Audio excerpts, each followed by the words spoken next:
911. Please, help me, I'm Amanda Berry. Okay, what's going on there? I've been kidnapped and I've been missing for 10 years and I'm here, I'm free now.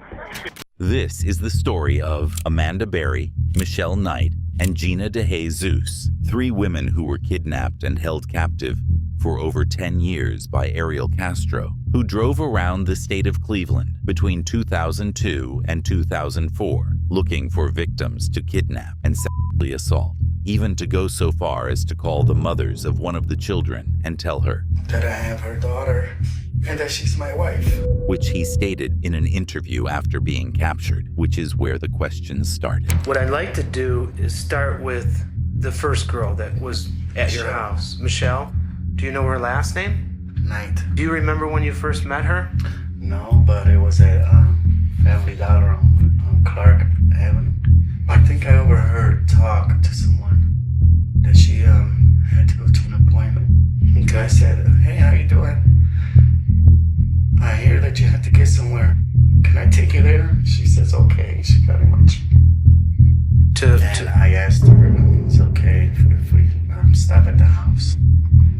When you come home with Michelle, she voluntarily comes in the house. She say, hey, mind if we stop in the house? She goes in. Yeah, I didn't force her. Okay. I tied her to a pole with some ties, those plastic ties. The zip ties for... Was that the first day? I put a chain around her too. So she broke the ties, but she couldn't get out of the chain. It is believed that Ariel Castro thought Michelle Knight wanted to be there, and he had convinced himself that what he was doing was the right thing. Did it ever come a point in your time that you decided that you may want to have sexual relations with her? That was the whole intention. That was the whole intention of why you took her? Why did you feel it was necessary to tie a chain around her ankle? Because I've been sick for many years. How soon after having Michelle did you come in contact with Amanda Berry? I would say within a year. How did you come in contact with Amanda? As I'm driving, I had my window down. She was on the sidewalk walking to her house, and I said, hey, how you doing? I'm going that way, something like that. Would you like a ride? She said yes. I took her cell phone. Did you ever use that cell phone? Yes. I called her mom. What'd you say to her mom? That I have her daughter and that she's my wife. No. When you get Amanda back to your house, you make that phone call, what happens then? I chained her to the steam radiator on her ankle. How soon after you had her did you engage in sexual activity with her? I know it wasn't, long. When you chained her by the... consensual. How soon after getting Amanda did you come in contact with Gina? That I don't recall, but I think it was maybe within a year or two. Did Gina tell you how old she was when you first took her? Thinking right around 14. I was attracted to Gina because she was showing her cleavage, and I was just attracted to that. At what point do you decide to say, I'm going to try and pick her up? When I noticed that she was walking alone. Did you restrain Gina with chains also? Yes. I'm assuming that sexual activity took place with Gina too. Maybe within the first day. First day, maybe? No, second day. How soon after you have Amanda does she get... I don't know. How did that delivery take place? Did she get at the house? Yes. In the master bedroom. In the master bedroom? She just went into labor and the water broke there. Okay, the water broke. I knew the baby was coming, so I right away thought of a swimming pool that I had there. One of those plastic swimming pools. I took it upstairs and put it on the bed, and I told her, get in there, deliver the baby that way. All right, we're gonna take you back, okay? At this point, the police got what they wanted and took Ariel Castro out to the courtroom, where he was sentenced to holding three women captive for over 10 years, after which the women were brought home, finally returning to their families. Back up! Stop! Back up! Just want to say we are so happy to have Amanda and her daughter home. After 6 days, Ariel Castro agreed on a plea deal, carrying life in prison without parole. After spending 30 days in prison, Ariel Castro couldn't take it anymore and tried to balance on his neck. But even after all that happened, the survivors are thriving and building new lives for themselves. Animals have a sense of who's good and who's bad, but when they're abused, they are confused. It's just like with a human, when they come home from a traumatic experience like I didn't know who to trust. In order to break down those walls, you have to be kind, patient, loving, understanding. You're okay, buddy. The greatest gift is giving them a forever home and a second chance in life. You're good. My name is Nick, and I'm going to be the next school shooter of 2018. I know what you did today. People think you're a monster now. A monster? You can't, how you...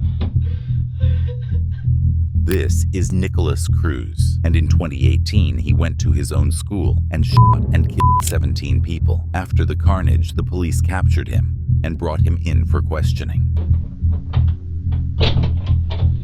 Alright, how you doing, Nick? You alright?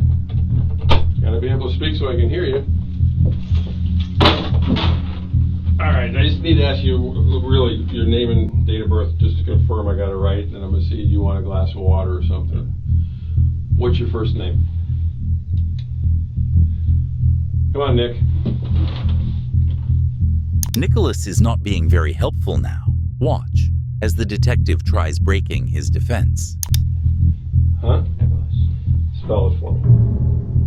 Okay. Come on, I'm old. You gotta talk so I can hear you. N-I-K. O. L. Okay. A-S. And what's your middle name? Come on, man, speak so I can hear you. Jacob. J-A-C-O-B. And what's your last name? Cruz. Okay. Again, man, unless you want me to sit in your lap because you're talking so quiet, you're gonna have to speak so I can hear you.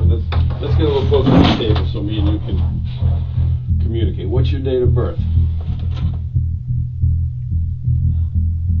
Okay, you need to relax because I'm the last detective or policeman you're going to have to talk to. So right off the bat, that should be somewhat comforting to you to know that I'm the last guy you got to talk to. But the thing about it is, look at me. I got to be able to read. Okay? So all I want to do is get basic information from you, and then we'll get into the, whether you want a glass of water, all that stuff. Nothing I'm going to do is going to be confusing. I just need to get your date of birth off the top of my head. What's your date of birth? Nicholas doesn't realize it, but the detective is slowly gaining his trust to get him to talk. September. 24. What is it? 24. 98. 98. And how old does that make you? 19. Okay. All right. Let me do this. You want cold water? You know if you want cold water? It was hot out there. I know I'm going to get a cold water. So if I come back with a cold water, I don't deserve it. whether you deserve it or not, do you want a cold water? Thank you. Well, thank you. Well, I'm going to bring in 2 because I want one. It was hot, and if you decide you want to have it, that's fine. But again, I want you to understand. I'm the last guy you're going to have to talk to. What's happened has happened, but now me and you have got to kind of communicate so I can hear you. And again, I'm going to ask you, things about background and things about what happened. Okay, but you gotta relax, and I'll bring you in some water. You sure you don't want something to eat? Okay, and I'll be right back. Okay. All right, I'll be right back. Almost right after the detective leaves to get water, Nicholas puts his fingers against his head and mouths. Kill me. All right. If they're not bleeding anymore and you want them off, we can pull them off. I'll get you a garbage can. You want them off? Put them on the floor. Throw them on the floor in the corner. All right. This one is mine, because I already opened it. This one's yours in case you change your mind. All right. All right. Again, I gotta be able to hear you. I understand a little bit. People told me a little bit about your background, but I don't know if any of it's true or not. The address where you were staying at recently, do You know the house number and everything? Okay. You know what city it was in? All right, let me close it because I can tell I'm going to have a hard time hearing you. All right. Are you staying with a family member or a friend? And again, Nicholas decides to completely ignore the detective. Come on, you gotta relax, man. Because the questions I'm asking you right now are just your background questions. Okay? You know, I understand what we're gonna talk about is gonna be difficult. I understand that certain things are gonna be hard for you to explain to me. But you're the only one who can explain these things to me. Okay? I can't remember. You can't remember. Okay. I can't remember anything. Okay, well, I think you can remember, but we'll get into that as we get into it. Okay, I mean, again, as we get into this, what about your phone? Do you have a phone? I lost it. When did you lose it?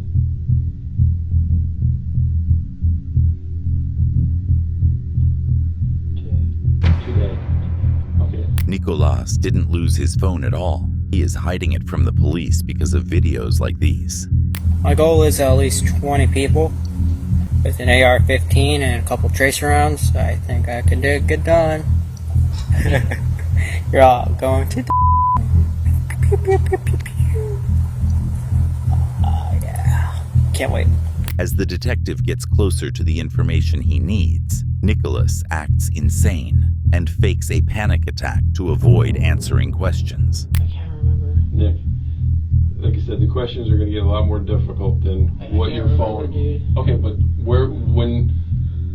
I can't remember, dude. I can't. Okay, Nick, calm down. You've already been medically cleared. I know what's going to be talked about is difficult, but again, you don't remember your phone number. How long you had the phone?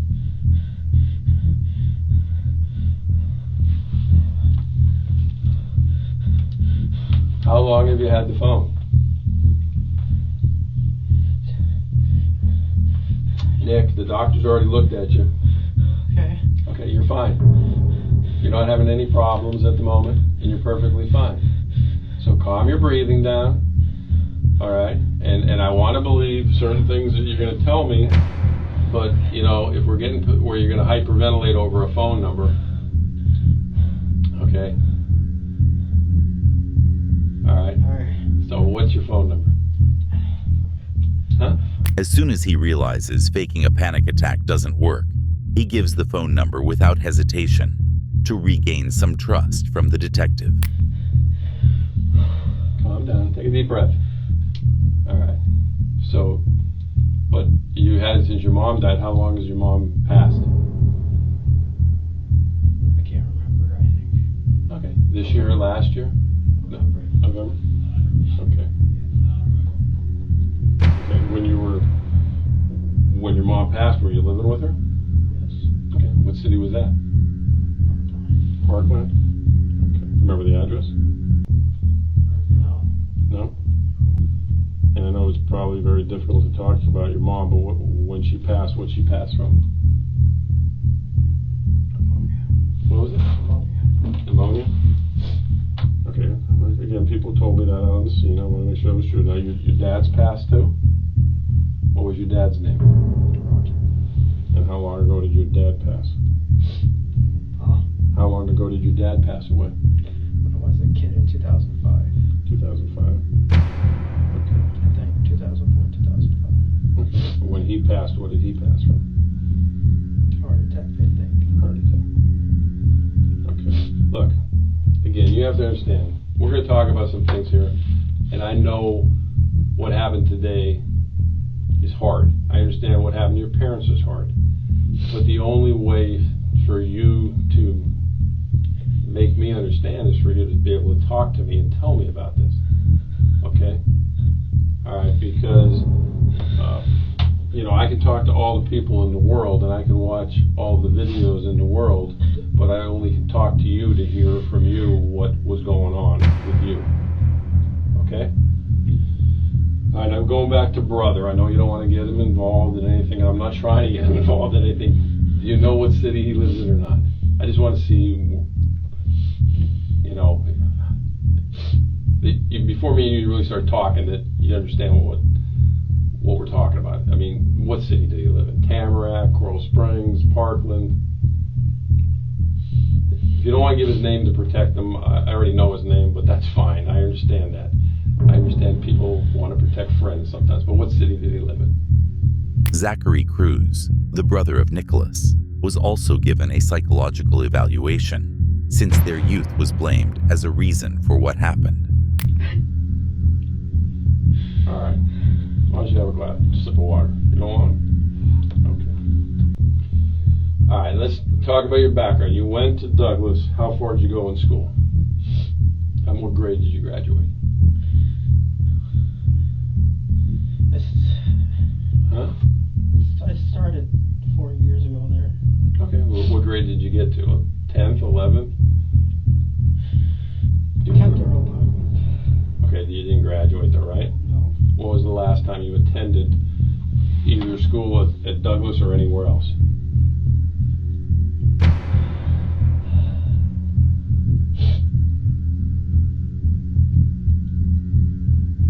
Went to a lot of schools. Okay, but when was the last time you went to school? You go to school at all this week? No. Okay, when was the last time you went to school? This year? No, I went this week. Okay, where did you go to school at? What school?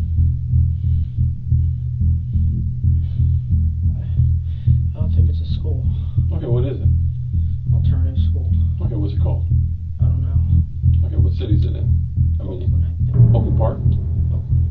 On Oakland Park Boulevard or Oakland Park? I think in Oakland. Okay. All right.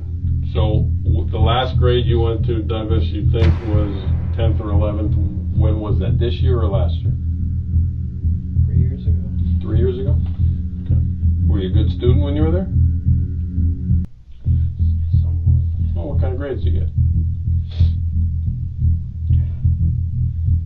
B's and C's. It's not bad. B's and C's are good. All right. They said you were in the ROTC too. Is that factual or is that just somebody telling a story? Were you in the ROTC? Yes. Okay. How long were you in the ROTC? 2 years. 2 years? Okay. All right.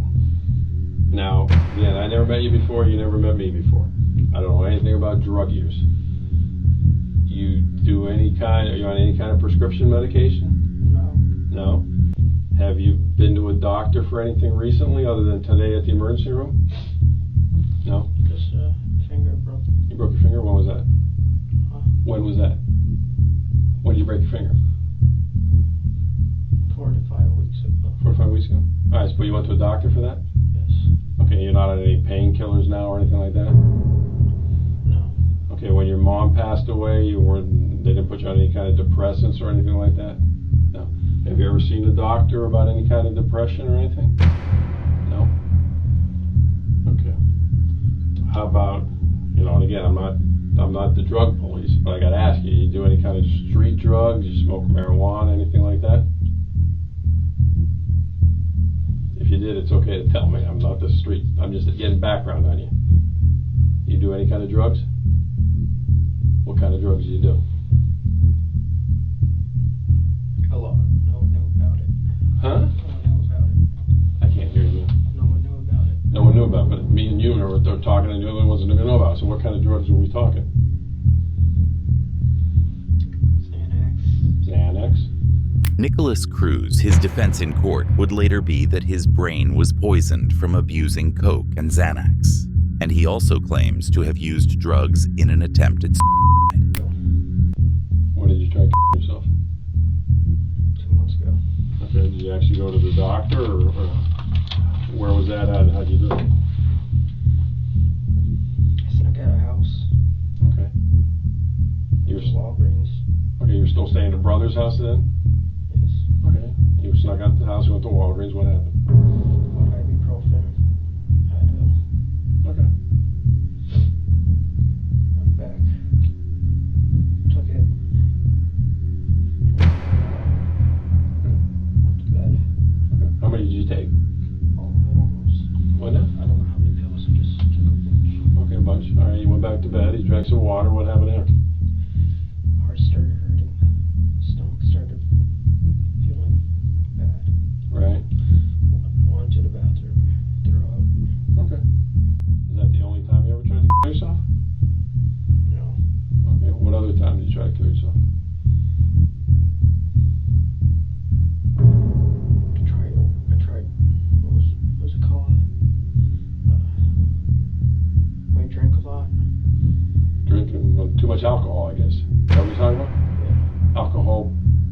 poisoning, when was that? A couple years back. A couple years ago? So it was before your mom passed? Yes. The ibuprofen was after your mom passed? Yes. Okay. Did you ever end up at the doctor with the alcohol poisoning? No. What'd you do on that one? How'd you try to do that? Slept it out. You slept it out? How much did you drink? Vodka. Vodka?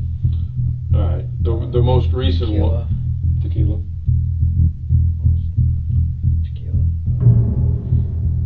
Wine. And that was when you were staying at your mom's house? Yes. Okay. The one with the ibuprofen, what were you depressed about? Everything. One in particular? Mother passing away? Okay. That's understandable. What else? Anything?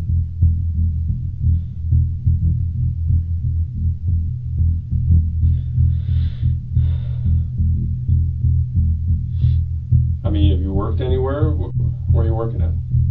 Dollar Tree. Dollar Tree? How long you worked there? 2 years. 2 years? Which one? What city? Parkland. Parkland? What do you do for them? What kind of job? Cashier. Cashier? So you go to school during the day and you work at night, or you go work at night and go to school, or you work during the day and go to school at night? Which one do you do? Go to school in the morning. Okay. From there. Go to work. So you've been able to hold down a job for 2 years. That's pretty good, right? Yes. Other than Dollar Tree, where else did you ever work? Lawn mowing. What? Lawn mowing. Lawn mowing? Oh, okay. All right. When you tried to kill yourself with alcohol, your mom was still alive. What were you depressed about back then? Loneliness. Loneliness? Loneliness. Friends? No friends? Or what kind of loneliness? I mean, everybody gets lonely. Solitude. Solitude. You don't have a lot of friends? No. Today, when I say today, starting from last night when you went to bed to this morning, did you do any kind of drugs at all? Any Xanax, any marijuana, anything like that? No? Okay. All right. I always ask these questions because I don't know you, man. Crazy question. Where are you at right now?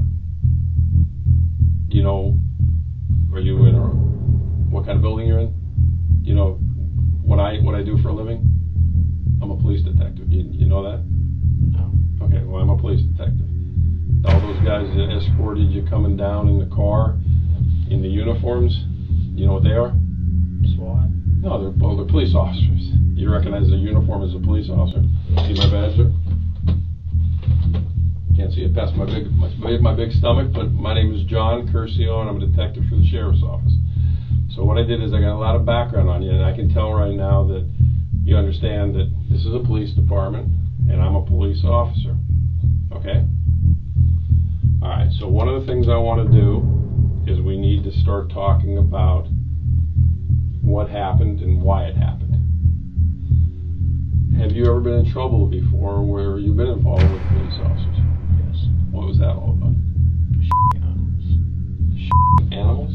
Yes. What kind of animals? Chicken. And what city was that in? Parkland. You get arrested for it, or they take you home? What happened? They came to the door. Okay. Asking if we had guns. Okay, was this when you were staying with your mom, or with Yeah, when I was a long time ago. Oh, how long a time ago? 6 years ago. Okay, so when you were like 13, when you were a juvenile? Okay, so did they actually arrest you? You shot a chicken? What'd you shoot the chicken with? Pelican. A pelican? Okay. Is that the only time you ever been in any contact with the police? No. What else? What other contacts you had with the police?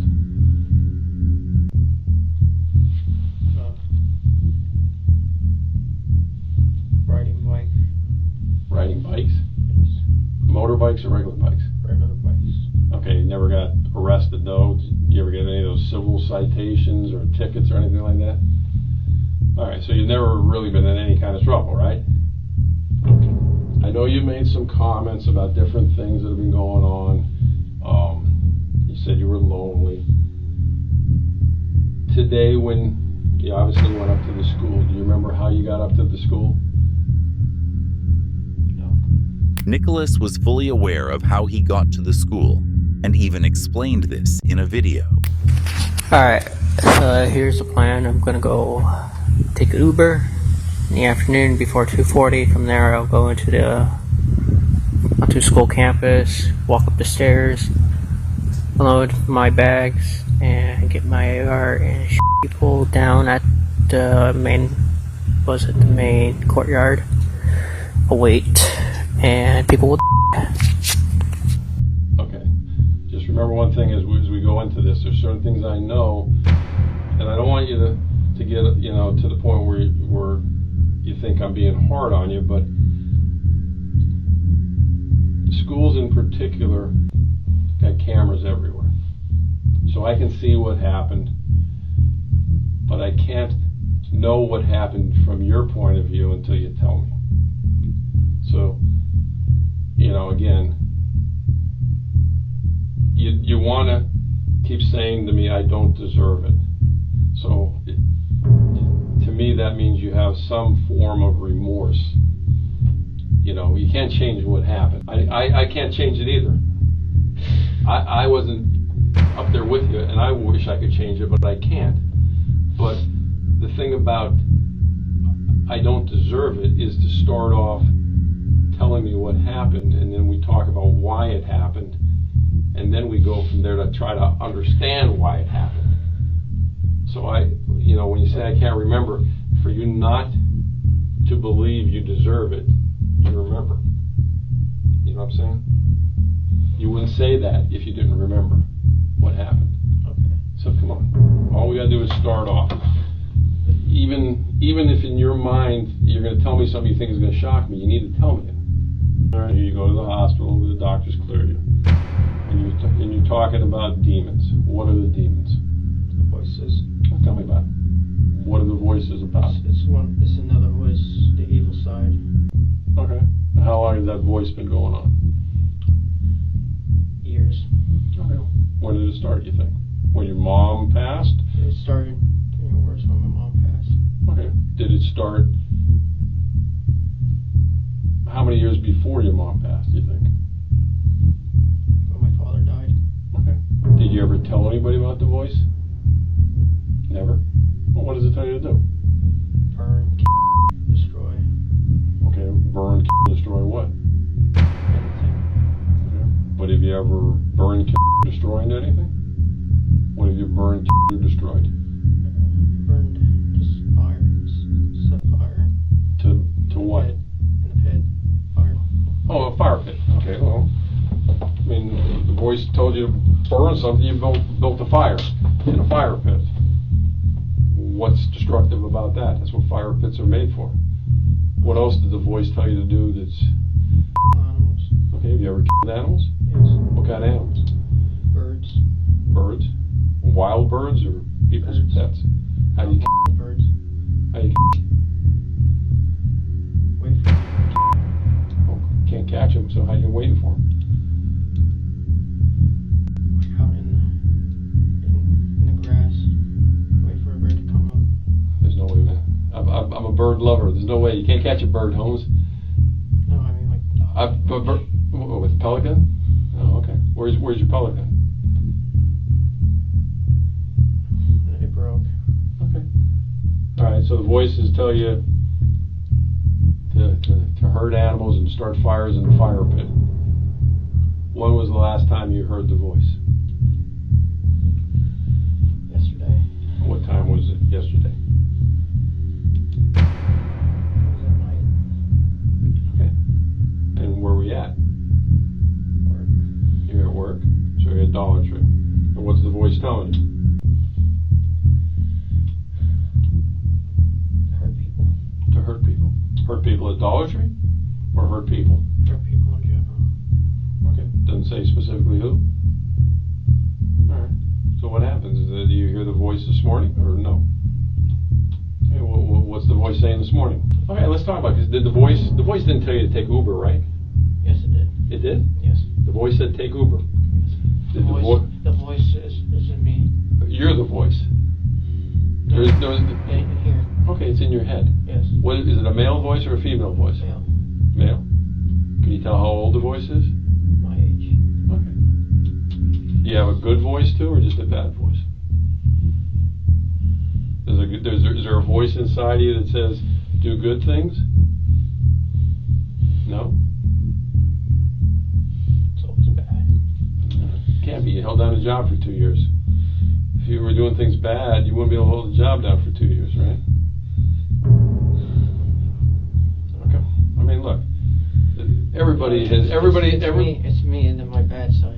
I understand. Everybody's got a quote good and bad side. There's people. No, it's a voice. The voice is in here, and then it's me. It's just regular me. Just trying to be a good person. Okay. But obviously, again, when you say it's a voice, it's you. It's all you. The voice is you as well. Yeah. The voice didn't force you to do anything, right? No, the voice did. It's two voices. There's one half that's the good and then the bad. Yeah. Here, Nicholas very quickly changes from having only one voice to having a good and bad voice. He most likely did this in order to try and cover his lie with something the detective will understand. I understand that. But the bad side is you as well. Everybody's got a good and a bad side. You know, what were you going to do a week ago? You go to a park. And what, you're going to start shitting people at the park? Yeah. And did you have a city picked out for what park you wanted to do? No? I didn't want to do it. What kept you from doing it? My bad side. The demon. No, but what stopped you from doing it at the park? If you were, I don't know. You did it 3 weeks ago, the note, but then you didn't do it at the park. So why do you think you didn't do it at the park? I don't know why. Okay. I don't know. Do you feel you're stupid? Yeah, I am stupid. All this I'm stupid. You got, well, in a term, you're stupid. I don't think you're mentally deficient. You've made some poor decisions, obviously, but that doesn't make you stupid. Okay? I told you it's true. I understand that. So all this, the demon is because you got disrespected by in front of your peers. Can you give me a psychologist here? I can certainly ask. Have you ever seen a psychologist before? No. Obviously, I would have to tell them what you want to talk to them about. So what exactly do you want me to ask them, or why do you want to talk to a psychologist? Find out what's wrong with me. Well, what do you think's wrong with you? I don't know. All right, well, the voices that you're talking about. Now, again, I'm trying not to take too many notes, but you said they started after your dad died, but they were before your mom died, so. Yeah, they were before my mother did. Let's see, you told me your dad died in 2004, 2005. So, how many years about do you think you've been hearing these voices? 15 years. 15? I don't know. Does that sound right? No, because 15 on top of 5, we would be 2020. When you hear the voices, are the voices like outside your head or inside your head when you hear them? Inside. Okay, so it's not like you don't hear a voice from that corner talking to you. It's inside your head. And is it always the same voice, or is it only one voice? One voice, same. I try to control it. Well, how do you control it when you hear it? Try to be moving. Okay, so if you're sitting still, you hear the voice more than if you're moving? I mean, you're talking about physically moving. Yeah, physically moving. Do you hear the voice when you're in bed at night sleeping? Yes. Do you ever see anything with the voice? Like some people say, oh, I see a person sitting in the corner. You don't see anybody sitting over there, do you? It's just me and you, right? All right. Do you always obey what the voice tells you to do? I try not to. Okay. Well, how many, on any given week, how many times do you think you hear the voice? All the time? Once every day. Once every day? Morning, afternoon, night? Always the same time? Usually in the afternoon. About what time?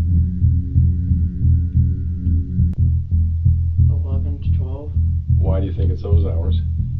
I don't know. It's always around lunchtime. You hear it at night when you go lay down. So you hear the voice more than at 11 and 12, right? I hear it more at night.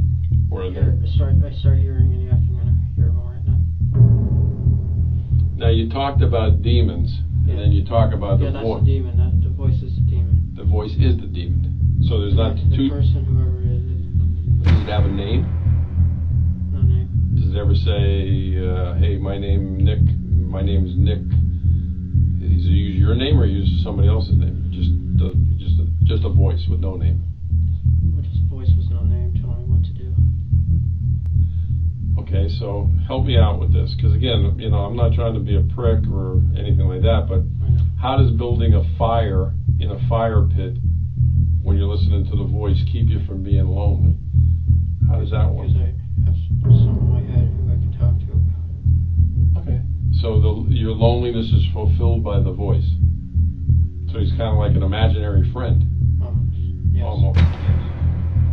But does he tell you good things to do as well? I think you already said he does sometimes. No, that's just me. That's just you? The bad. So why do you want to be friends with somebody who just wants to tell you to do bad things? To have somebody. Wouldn't you rather be alone than be with somebody who's telling you to do bad shit? That's like being around a friend who's always getting you in trouble. Why would you want a friend like that? Because I have no one. So you'd rather be in trouble than be lonely? I don't want to be in trouble with the bad voice. It's just that I don't have anyone else. You got your brother. I mean, you get along with your brother, right? While we were growing up, he's been abusive. What kind of abusive? Name calling. Okay, name calling. Shit, brothers do that every day of the week. Sisters too. It was constant. Okay, but you have a good enough feeling towards your brother where you share with him probably one of the only secrets that you have these voices, right? So you have a decent relationship with your brother, right? I don't know. You don't know? I don't know if he cares about me or not. Do you think your brother cares about you more than the voice cares about you? I feel like the voice cares more about me than my brother. Huh. Has your brother ever told you to do anything bad? No. No. Did the voice tell you to buy that AR-15? Yes. Did it tell you, hey, buy that gun, it looks cool? Do you remember ever posting something? Did you ever, you know what the Mississippian Guardian is? What's that? I don't know, I'm just asking. Something was posted under the username of Nicholas Cruz on the internet. And it said, I'm going to be a professional school shooter. Yeah. Was that you who posted that? No, wait, you said Missouri? No, I'm just saying, it said maybe something towards like, you ever lived in Mississippi? Ever been to Mississippi? I don't know, he's looking on that because on the internet, somebody posted under your name, Nicholas Cruz, which, is a somewhat common name, I guess. There's probably more than one of you out there. I'm going to be a professional school shooter, and it was posted. It was posted on September 17th. September 2017. 2017? Yeah. Now the detective comes with evidence that Nicolas can't find any excuses for. No, remember? So this would have been something before your mom died. I'm not saying it's you, I'm just asking you if it is you. You remember ever posting anything on the internet like that? It may not be you. No. How about did you ever post any pictures holding any other kind of guns on the internet, like on Instagram or anything? I think BB gun. Yeah. Was it a shotgun maybe? Did you ever have a Maverick shotgun? Maverick? Yeah.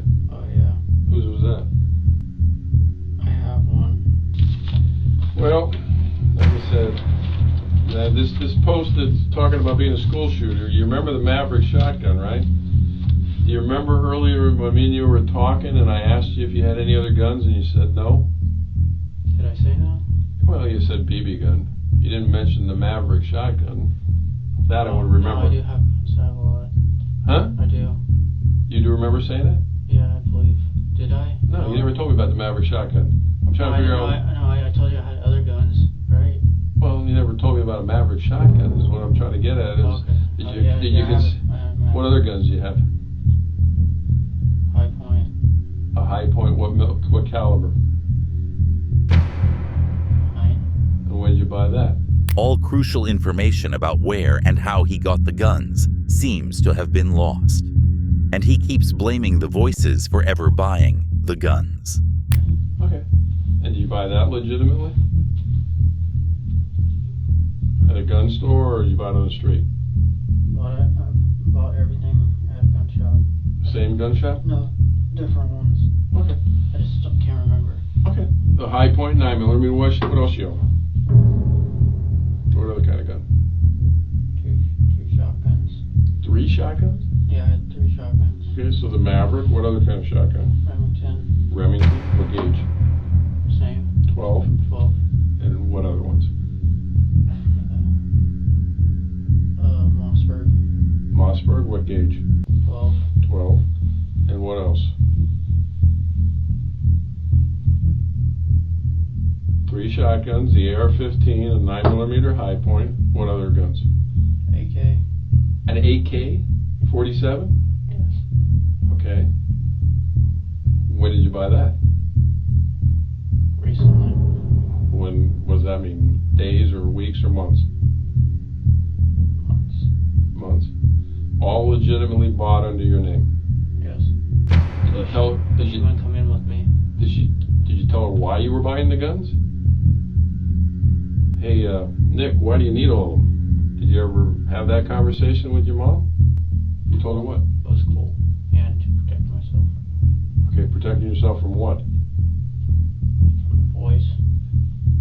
Protect yourself. You needed 3 shotguns, 2 rifles, and a handgun. How many other handguns other than the high point? I don't have any handguns. Just Well, the high point is the 9mm is a handgun. It's a rifle? They make rifles. Okay.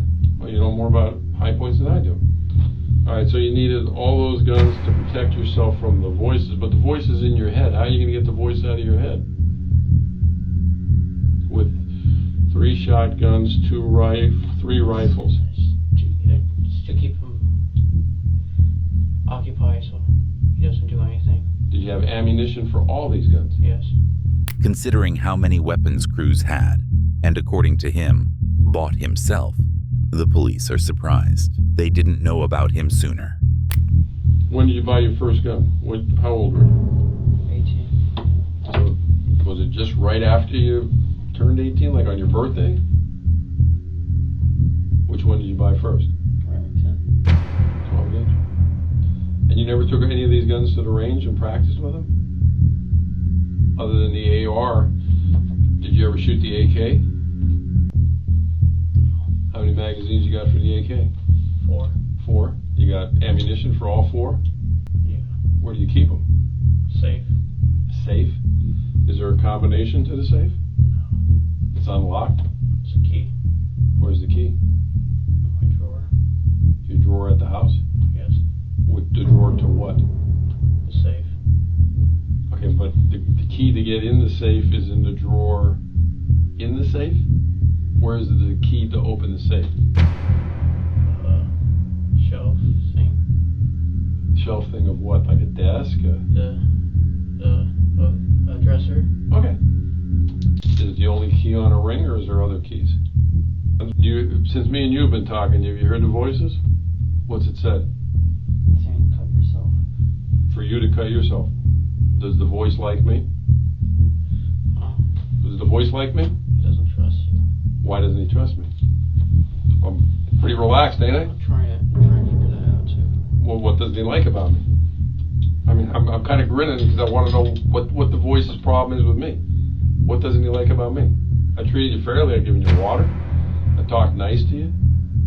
You know. You're too nice. I'm too nice. Yeah. How many times has the voice talked to you while we've been in the room here together? A lot. Has the voice said jump out of the chair and do anything bad to that policeman? Saying kill yourself now. I don't really believe there is a voice, to be honest with There's a you. voice. No, I don't think there is. I'm telling you the truth. There is. No. I mean, I feel you probably want to kill yourself because of what happened, but... No, the voice is telling me to kill myself. Okay, but the voice is telling you that the AR-15s is... You like guns, man. You want to be a ranger. You like guns. It's all right. There's cops like that. There's cops who got 50 million guns. You didn't buy guns because the voice said, hey, today I like Mossbergs, tomorrow I like AR-15s. You like guns. Can you call the psychologist? I've already got the questions from some of the psychologists. Some of the questions I asked you were from... Yeah. I see. That's the ones I asked you. You already... No. As the detective goes over the questions, Nicholas starts to realize that the crazy act isn't holding up any longer, and he has to look for other reasons for what he did to excuse his behavior. I don't know. I don't understand why you can't admit you like guns. There's lots of guys who like... No, it's a voice. You never kept any kind of diary, though, right? With these voices. No diary. Why didn't you ever tell anybody other than your brother about the voices, trying to get help? I was afraid. Huh? I was afraid. I'm afraid of what? The voice is telling you to kill yourself. What more can you be afraid of? I'd be like, maybe I need to go... You want to talk to a psychologist. Why didn't you talk to a psychologist when the voices started? The voice is telling me not to, and I listen. The voice was telling you not to talk to a psychologist? Yeah, but myself, I wanted to. Why didn't you slip a note to somebody like your mom saying, Mom, I really need to go see a psychologist because I got problems with hearing voices? Do you believe in God? I don't believe in God. What do you believe in? I feel like there's something. Okay. But if you believe in demons, do you believe in angels? Angels is the good. Demons are the bad. When you say the word demon, you think it's an evil spirit? Or what do you think it is? A voice. Demon voice. Okay, but going back, do you believe that there's good angels and God and afterlife, and when your mom passed away, that your mom is somewhere right now? I feel like there's an afterlife. Okay, so do you believe your mom's somewhere, even though she's passed away, she's somewhere else? Okay. But you never went to church or anything like that? No. You ever just, maybe think about when you were hearing the voices, go to see a preacher or a priest or something like that? It was just one day where I was riding my bike and the voice told me not to go anywhere, just to ride. Huh? I stopped by the church because that was me. I wanted to stop by at the church. Okay. Just to sit there. So what did you think you really had to do other than kill yourself to get the voice out of your head? You didn't think a priest or a church could help you? What did you think you had to do? Try to kill myself. Okay, well, above and beyond all that, was there something else you could do to get that voice out of your head? I don't know. I'm just asking. Did you pray? You ever ask God to get the voice out of your head? Why not? You don't believe in God, or you believe there's something, right? I mean, you have your brother. I mean, I understand your brother and you don't get along all the time, but what did your brother tell you to do when you told him about the demon? Or the voices? To focus on life. Focus on life? Did you ever do that? I try to. Okay, but when you would focus on life, did things work out? You're making good money, man. You spent $4,000 on guns, so not everything in your life was bad. Did you pay rent to live at Brother's place? How much did you pay rent-wise? 50. 50 a week? Or a month? I think every 2 weeks. 50? Yeah. Did you buy all your own food and stuff? No. No? Okay, so what'd you do with, how much money do you think you made a week working? Under 300. 100 to 300? No, under 300. Under 300 a week. So that's 2 weeks, so that's $100. What'd you do with the other $1,200 a month you made? The detective asked him this question, hoping he was going to tell him more about the guns, and especially where he got them. You had your mom's money too, so what'd you do with your money? Food? I mean, did you eat out every day or what? That's a lot of money to spend $1,200 a month on food. Baby guns, ammo. The Xanax you were talking to me about earlier. Yeah. Where'd you get the Xanax? On the street or? On the streets. So you used to buy that? Other than Xanax and marijuana, what other drugs you never tried? Flakka? PCP? Cocaine? Heroin? No. Okay, Xanax, how many of those did you take when you used to take them? 5. Okay, 5. What side bar? How big? What color was it? Half, sometimes full. Okay, what color? They all white. All right, but that was off the street. Did they help you sleep? It made me drowsy. Okay. Did it make the demon go away? Yeah. When was the last time you think you did Xanax? A long time. So if the Xanax helps you get the demons away, Marijuana does it better. Marijuana does better? When was the last time you smoked marijuana? Last week. Last week? If you're making $1,200 a week, why didn't you smoke marijuana every day to get rid of the demon? Illegal. It's illegal? Yeah. If it's illegal, it was illegal whether you do it once a week or once every 5 minutes. So why didn't you choose to get rid of the demon by doing it? Anytime you heard the demon, just light up a blunt. I mean, you had the money, man. Because I knew it was illegal and I didn't want to do wrong, but he wanted to do wrong. Okay. So the demon wanted you to do wrong, but then your good side didn't want to do wrong by smoking marijuana? Even though I made him go away. Even though it made him go away. Huh. Why didn't you go to a doctor and get a prescription for Xanax or marijuana? You could have got a medical prescription. Right? Did you ever think about that? I thought it was illegal. The doctors can prescribe you marijuana now, and they can prescribe you Xanax. I don't even know how much of the population is on Xanax, but Xanax is probably one of the most prescribed drugs in the country. Why didn't you think about that? When you went and had your broken finger looked at by the doctor, did you tell him about your anxiety? No? Why? I was scared to tell him the truth. And how'd you break your finger? I fell off the porch. What were you doing when you fell off the porch? Running. Running? Why were you running? Because I was happy. Whose porch?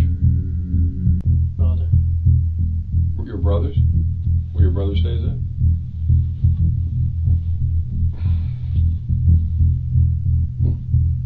Did you actually have a splint on your finger? Cast. Cast? I removed it. I Hmm? removed it. Well, I don't know why you didn't tell the doctor. Then you had anxiety problems, and marijuana and Xanax cured your anxiety and made the demons go away. It seemed like an easy fix, man. If that's true.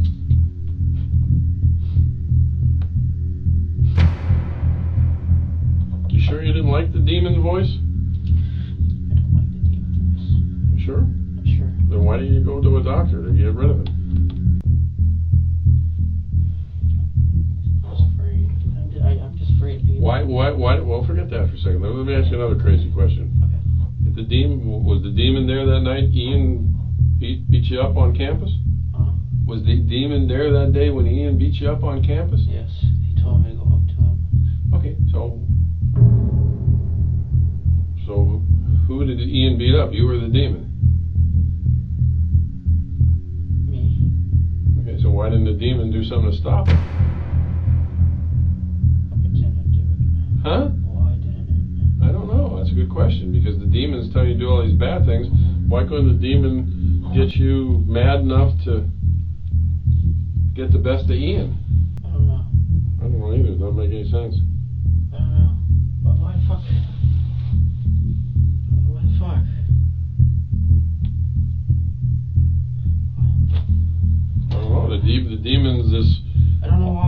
powerful thing that tells you to do bad things and you're afraid of it? Why didn't the demon just take over right then when Ian was getting the best of you and get the best of Ian?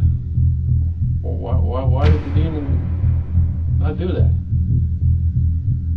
Why do you think? Trying to figure that out. I don't know. I can't figure it out either because I don't think the demon exists. I think. I don't think it exists. No, like. I think the demon. Go ahead, bud. Am I able to like think to myself about it? Yeah, sure. That's all I'm asking. Yeah, you can think all you want. I'm just thinking about the demon. Well, you want me? I'll leave you to think for a while, and then I'll come back and talk to you. I personally, I think you're using the demon as an excuse. I'm not. I promise. You could have stopped the demon by getting a prescription for marijuana. You could have stopped the demon by getting a prescription for Xanax. You could have stopped the demon by illegally doing marijuana, which you were doing anyway. You could have stopped the demon by doing Xanax illegally, which you were doing anyway. You could have stopped the demon anytime you want. You didn't want to stop the demon. No, that's not true. You didn't. You could have. I've given you 4 ways you could have stopped the demon, man. Okay, now you know you're just acting like that because. No. Okay, well, relax. You're just acting like that because I'm making sense. Calm down. I'm making sense, and you don't like when it makes sense. Because it doesn't fit into the story you're telling right now. I'm telling you the story. It's true. It's just, Well, why are you looking at your arm now? I'm trying to understand why. Well, why didn't you want to stop the demon? I don't know. Because I think you like the demon. No, I don't. Why didn't you stop it then? I don't like the demon. I don't like the demon. I don't like the demon. I don't like the demon. Well, that's if the demon even exists. Can I get an attorney or something? You want what? An attorney? Yeah. Did the demon or the voice just tell you to get an attorney? Okay. All right. Well, you tell the voice that don't hit yourself in the head because the attorney, the demon just requested. I will stop talking to you. I'm scared. I'm scared. You're scared of what? I'm scared of fuck wouldn't he protect me? What? Why wouldn't he protect me, man? I don't know. Why wouldn't he protect me? All right. Well, again, your demon wants an attorney. Does the demon know an attorney? Any name in particular? Okay. All right. Well, just relax. You're done talking to me. All right. Okay. Calm down. At this point, the detective leaves the room to get the officers to arrest Nicholas Cruz, since they have enough evidence to get him sent to court, where he was later sentenced to life in prison without parole. I'm not a violent person. I know. I've never even been in a fight. This is Thomas Chan, who in 2015 stabbed his own father, Dr. Andrew Chan, to death while under the influence of magic mushrooms. When the police got on scene, they found Thomas Chan sitting in a corner next to his father's corpse, so they brought him in for questioning. Is it safe for me to say that what happened last night is not you? Take your time.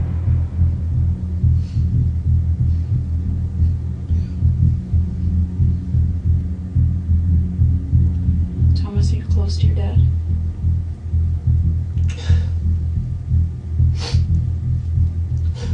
I love him.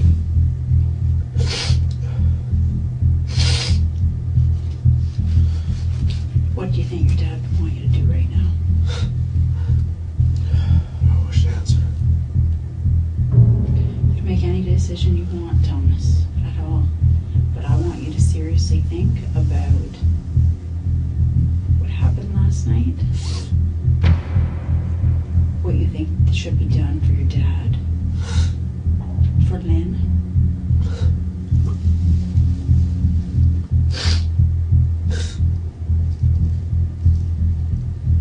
And I think it's time you be honest. Your dad deserves that. Your mom deserves that. And Christina, and Lynn and her kids. They all deserve for you to be honest.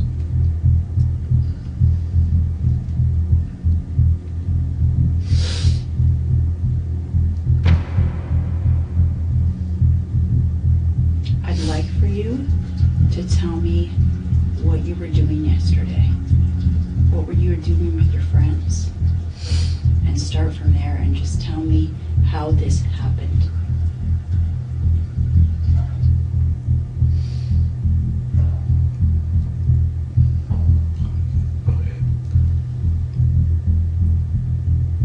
I was just having a regular night with my friends, and then we made a stupid decision. Or you said you did something very foolish. Yeah, I just What was that? take a hallucinogenic drug. Okay. And everything was fine. And then all of a sudden, out of nowhere, I got a God complex. And I've never felt like that before, and it's so stupid. So stupid. And then I thought that everyone was just turning on me. And I got scared. I ran to my dad's for help, in honesty. Okay. And then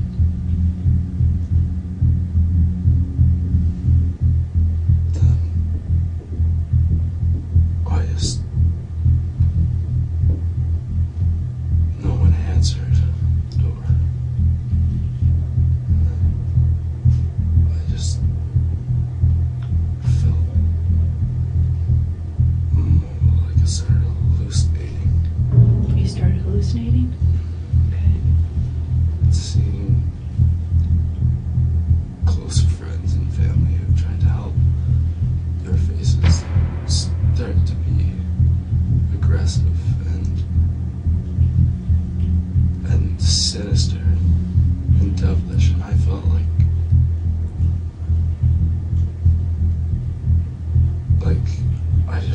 I felt like I was, I don't know how to explain it. I just felt like everyone was turning on me and everything like that. So I went to my dad's for help, and I wanted to get in. So I got in by any means. Thomas now admits to breaking and entering the home of his father by saying he got in by any means, which for him meant breaking the window of the house. I just hallucinated even more, and his face just...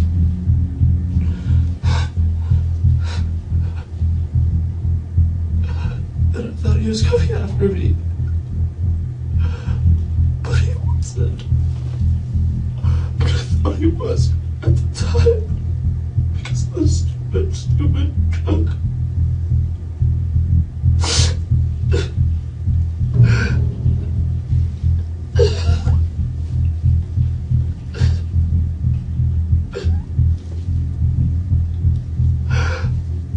I love him.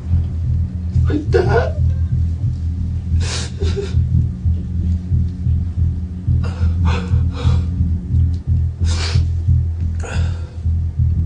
The same with Lynn. It's the hallucinations were just so strong. So stupid. I can't take it back. I would do anything to. I just thought people were turning on me, and they would never. And I know that now. And I should always know that. But the drug.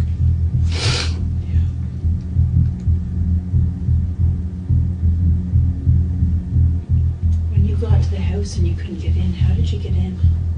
Through a window. What window? How did that happen? Side of the window went in through. Sorry. Where I broke in. You broke in. Okay. So when you went into the house, when did you first see your dad? I don't know. It was.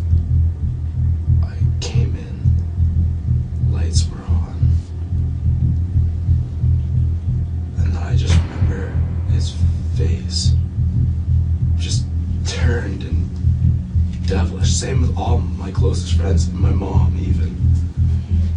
Oh, their faces just turned devilish. Their hair started growing and turning black, and I was just so scared. It wouldn't do anything to hurt me ever.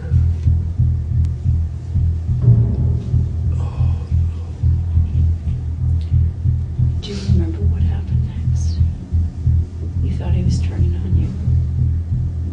Do you remember what he did?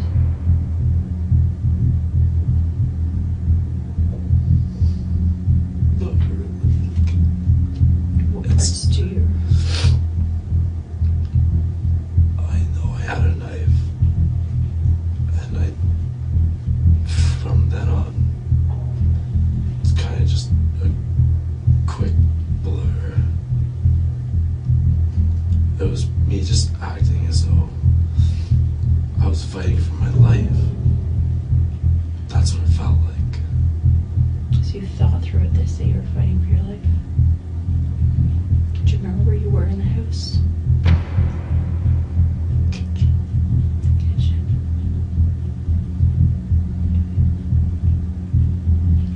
Where'd you get the knife? I don't know. Have you ever seen the knife before? Do you remember anything about that knife? Well, I just know I grabbed the closest sharp object. To protect yourself. Because you were hallucinating. Do you remember if your dad was saying anything? Everything was just mumbles and murmurs. And it sounded like different languages. Everything.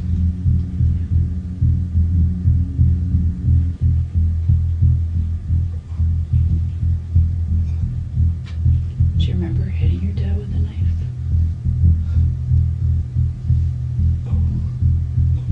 No, like I remember like coming at him, but as soon as I came at him, everything just kind of blanks out. And I don't know where or how I hit him.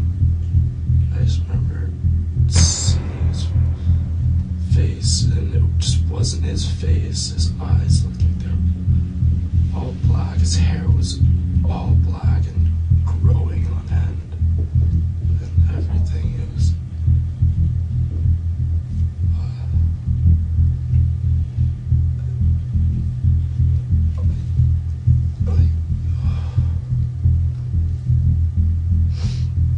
I would never do that. In my right mind, I would never do that. That's the key there, right? In your right mind. Because you did do it. But you were on drugs. Right? I can't believe I did that. I believe that. Where was Lynn when this was all going on?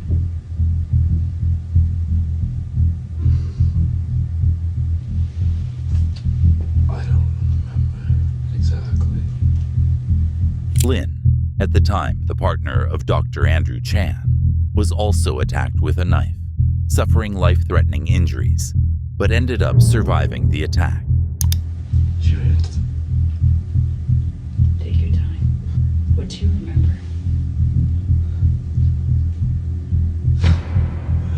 remember. It's very similar to what happened with my father.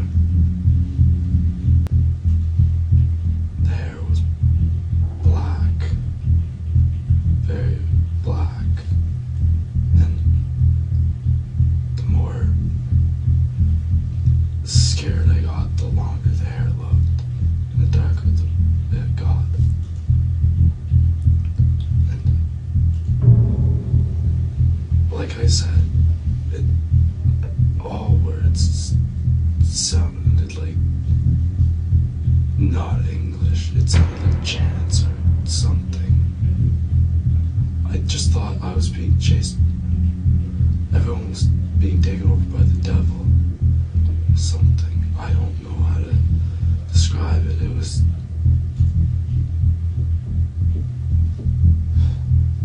It's a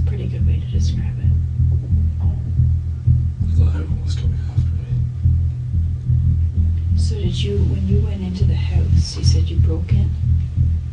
Where did you first see your dad? Was he right there? Was he sleeping? What do you remember? I don't really remember. Honestly, I just remember getting in, and then all of a sudden, he was there, which scared me, because I didn't see where he came from. And then all of a sudden he was in front of me, saying something. I have no idea what he was saying. And it sounded like I said, jazz and devilish, and the hair.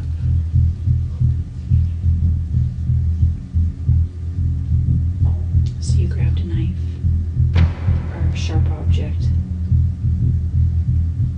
Where were you at that point when you grabbed a sharp object? Must have been in the kitchen then. Do you remember being in the kitchen? No, all I see is his face. Okay. Do you remember where you stabbed him? No. It's so hard to explain. It's bits and fragments. And my brain's trying to shut it out. But it makes me sick. Yeah. It's nothing like me. It's nothing like me. I know. There's a lot of people that love you. A lot of people that love you. I've ruined my life. I do think your dad's story needs to be told, though. I think that we should know what happened. I know that it's kind of coming in fragments, and I understand that because you were on drugs. Do you know what it was that you took? Mushrooms. Mushrooms. Thomas now starts explaining to the detective what the mushrooms made him see and think, but he keeps saying that the trip felt demonic. He also starts explaining why he stabbed his dad. I remember going down into the basement. I don't know what happened in the basement of my mom's. But then all of a sudden I thought my friends were being taken over, and I wanted the lights on. Okay. Because I felt like it was like protecting me. And then when the lights were off, I felt like people would come after me. Right. What are you thinking about right now? I think I was trying to protect the light switch. When? My father's. Okay. Can you tell me more about that? I was afraid that he was gonna get the lights, I think. I just felt this. I felt like I was acting like God, and I'm by no means religious at all. Right. But I felt like I was doing God's will or a spiritual thing, and he was the devil. So stupid. And I just couldn't understand it. His hair was scary. His face was scary. Everybody's face was scary. And I don't know. Everyone was just turning on me. In my head now I know that I'm sober. They weren't. Who do you think was turning on you? Everybody. Who's everybody? Literally everyone. I thought everybody was turning on me. It was just... The drug made me feel like I was the second coming of Jesus or something like that. And they were the devil coming after me. That's what I felt like. best way I could describe it. Which is stupid. I'm not religious. But you were on drugs, right? And you were hallucinating. Have you ever hallucinated like that before? No. So you're in the kitchen with your dad. Yeah. And his hair's growing black and his eyes are black. You can't understand what he's saying. You're scared. Do you remember grabbing an object? No. You don't? I just grabbed, I guess, the closest, nearest thing, or anything. I don't know. I didn't know. I don't remember grabbing it. It's such a dark time. It's hard to piece it all together. Do you remember when you first started attacking your dad? Was he attacking you? Was he trying to stop you? I thought he was coming for the light switch. And I was afraid that he was going to turn it off. And then come after me, I think. Because I remember being afraid of the dark and being around people in the dark. Because in the dark, they would grab. And the devil was just so real to me. How did you stop him? I guess I stabbed him. I don't remember stabbing him. I just remember going towards him, and then from then on, it's just kind of like... So you remember going towards him. Where was he when you were going towards him? Where was he standing? Or was he sitting? Was he lying down? I don't know.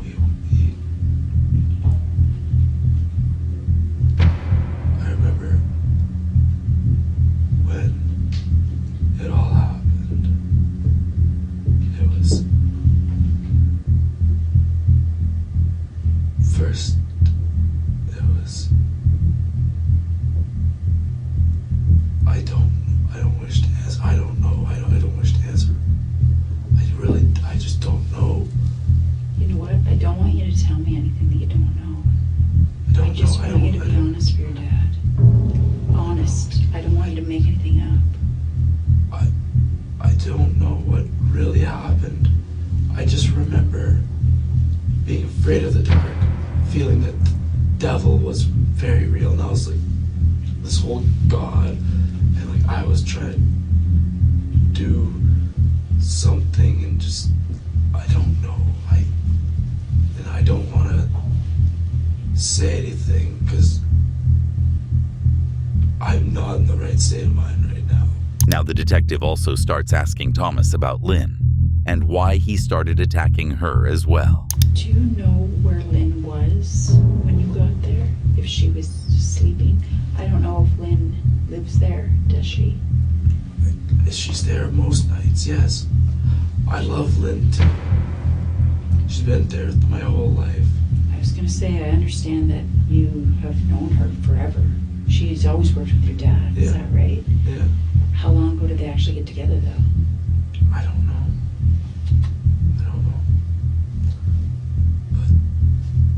But it's just kind of... Did you mean to hurt Lynn? No. I don't know. I don't know if I meant to hurt any of them. I don't know. I don't wish to answer because I don't know. I was just scared. I was hallucinating. I don't know. Yeah. And that's what I mean. Like, in your mind, do you want to hurt Lynn? No. Are you remorseful that you hurt Lynn? Yes. Yes. Do you love her? So if you hadn't done drugs last night, would this have happened? Yes. No. I'm a good person. I know you are. Not anymore. But you are. Last night, yes, it has changed things. Everything. Yeah. But you still are who you are. You got a family who loves you so much. You've got a bunch of buddies that you've obviously known for a long time, been through a lot with, that have been here talking to officers. I mean, they've been very honest about what they did last night. You know, the fact that you guys did drugs and it was a terrible decision, and that you just weren't acting like yourself. I mean, they've talked about the fact that you came down and you were talking about God, and that's not you. And then you went to your dad's house and stabbed your dad. And you love your dad, and that's normally where you go to get help, or if you're upset, he's the one you turn to. Is that right? When I'm upset at my mom or anything, when I'm upset at my mom or anything, I turn to him. Right. Yeah. Have you always been close to your dad? Like, he was always busy with work when I was younger. Right. A doctor. Mm-hmm. Right? And it only started slowing down when you start becoming a senior doctor. Right. So, I would like to say he's always been there for me. Yeah. But he's only really had the time now. Yeah.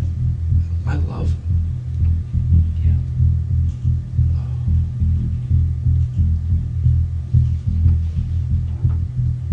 Do you remember Lynn coming out to the kitchen? I don't know.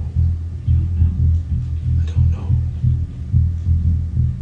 I know where she was when she was injured, when police got there, and when the ambulance got there. I just don't know if it happened where she was, or if it happened in another part of the house. And I was hoping that you'd be able to tell me where that happened. I don't know, because my mind's blocked out. Like, I've blocked out after, I guess, I came with my dad.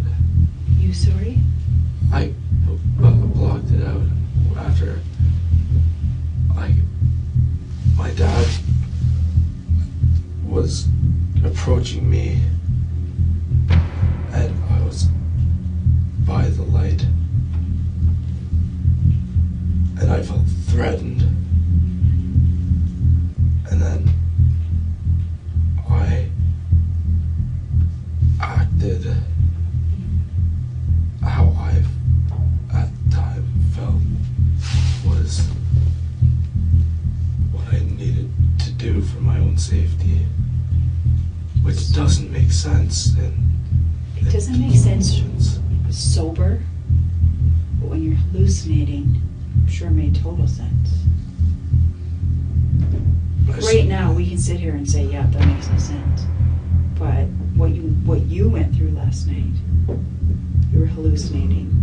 You legitimately felt like he was threatening you. Do you even know what you thought he was going to do to you? I thought that he was the devil, and like everybody was being taken over by the devil. Because everybody I saw would fluctuate between like black hair and sinister, and then I just wanted to feel safe, and I didn't feel safe anywhere, and I don't know, I was hallucinating, and I blocked out the points that I don't want to visit. Did you block out the points you want to visit, or do you not want to talk about them because they're horrible things that you don't want to think about? I can't distinguish between the two right now. You said that you saw Lynn's face as well. You saw her face, her hair went black too. That's all I know. That's all I see it is was Lynn's face, and black eyes, black hair, same thing, and just not English, muttering, mumbling, like. In your dad's house, you've obviously been there before, many times, I'm sure. When you walk in the front door, Can you tell me, like, where things happened? I was hoping you could tell me where things happened. I just know that things were in the kitchen, and then from being in the kitchen, all I see is faces. That's it. Whose faces in the kitchen? My dad, and then after I see my dad's face, I see Lynn's face, but I don't know. I want to say it was in the kitchen, but I don't know. All I see is her face. Okay. And it was black eyes, black hair, devilish. Saying, I don't know what she was saying or what she was doing. I just see her face and muttering non-English. I felt devilish, and I acted.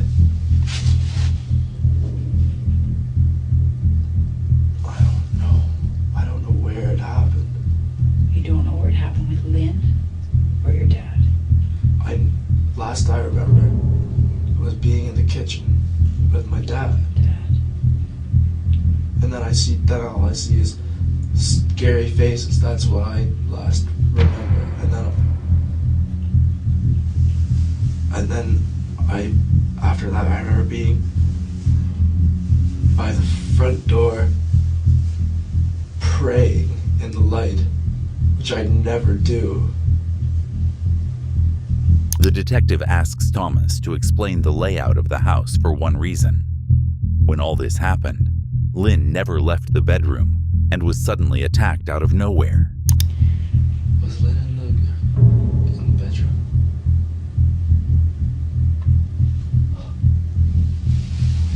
What do you remember about that? I don't. I just remember faces. And I'm being serious. I never would have gone after her for no reason. Do you think she hurt you? I don't know. I don't know. I just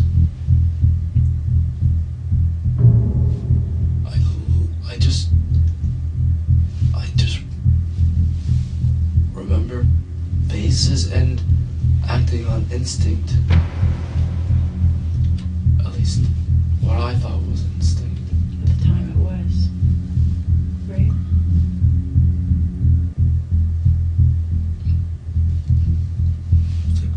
It was just a fight or flight type thing. And you know that Lynn is alive, right? Yeah. I assumed being charged with murder and attempted. Right.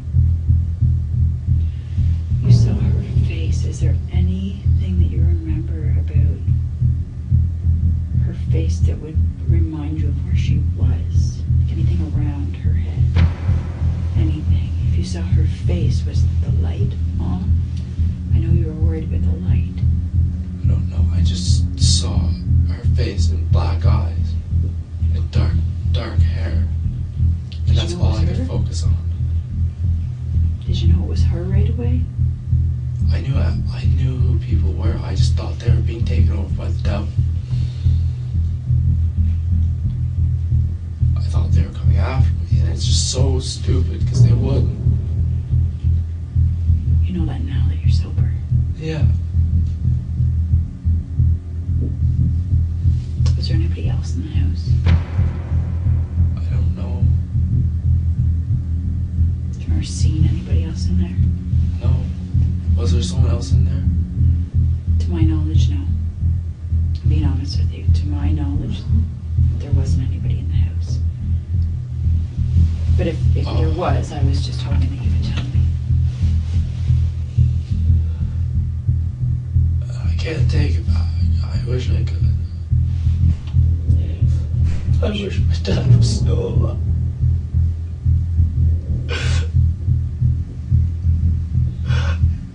Well, it's okay.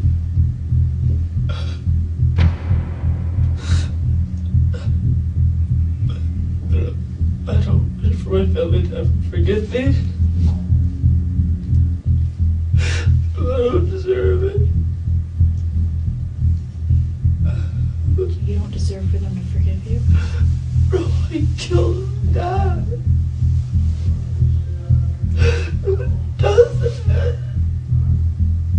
In an effort to better understand Thomas and how things happened from his perspective, the detective tries to puzzle through a timeline of when things went down. Do you remember leaving your mom's house to go to your dad's house? I remember they're all my mom and my sister.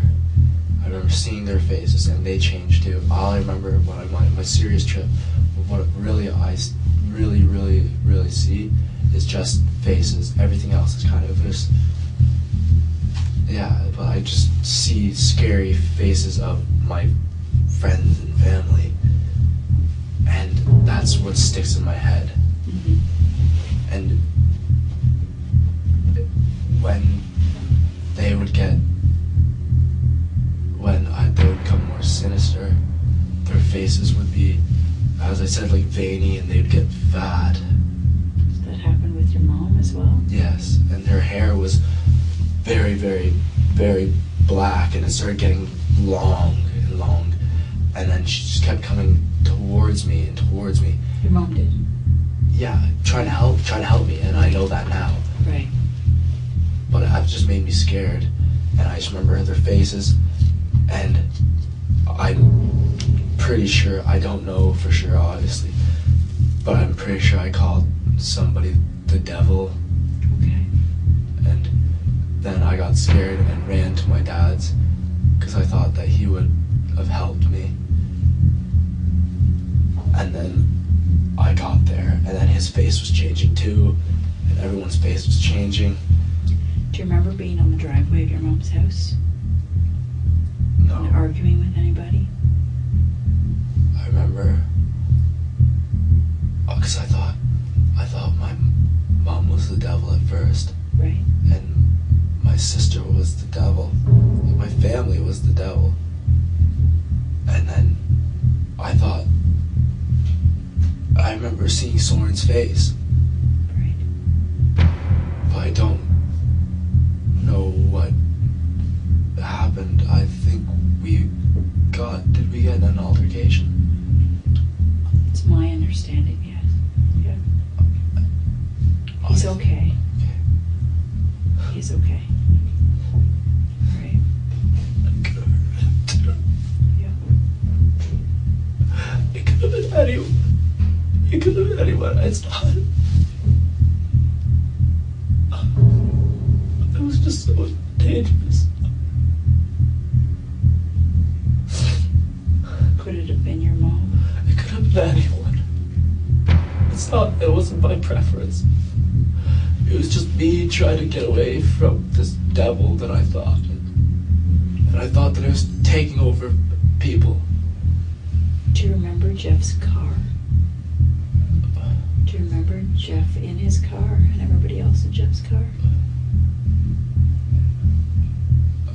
I think that's how they got there. Jeff's car has 2 broken windows. 2 broken windows? Do you remember doing anything to Jeff's car? No. Okay.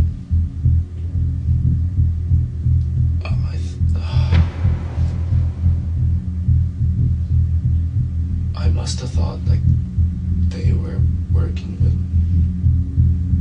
the devil, or I don't know. I don't want you to guess. I don't want to say. Yeah. I don't want to guess. No. And I don't want you to. I was wondering if you remembered. No, that. I don't. I Okay. don't.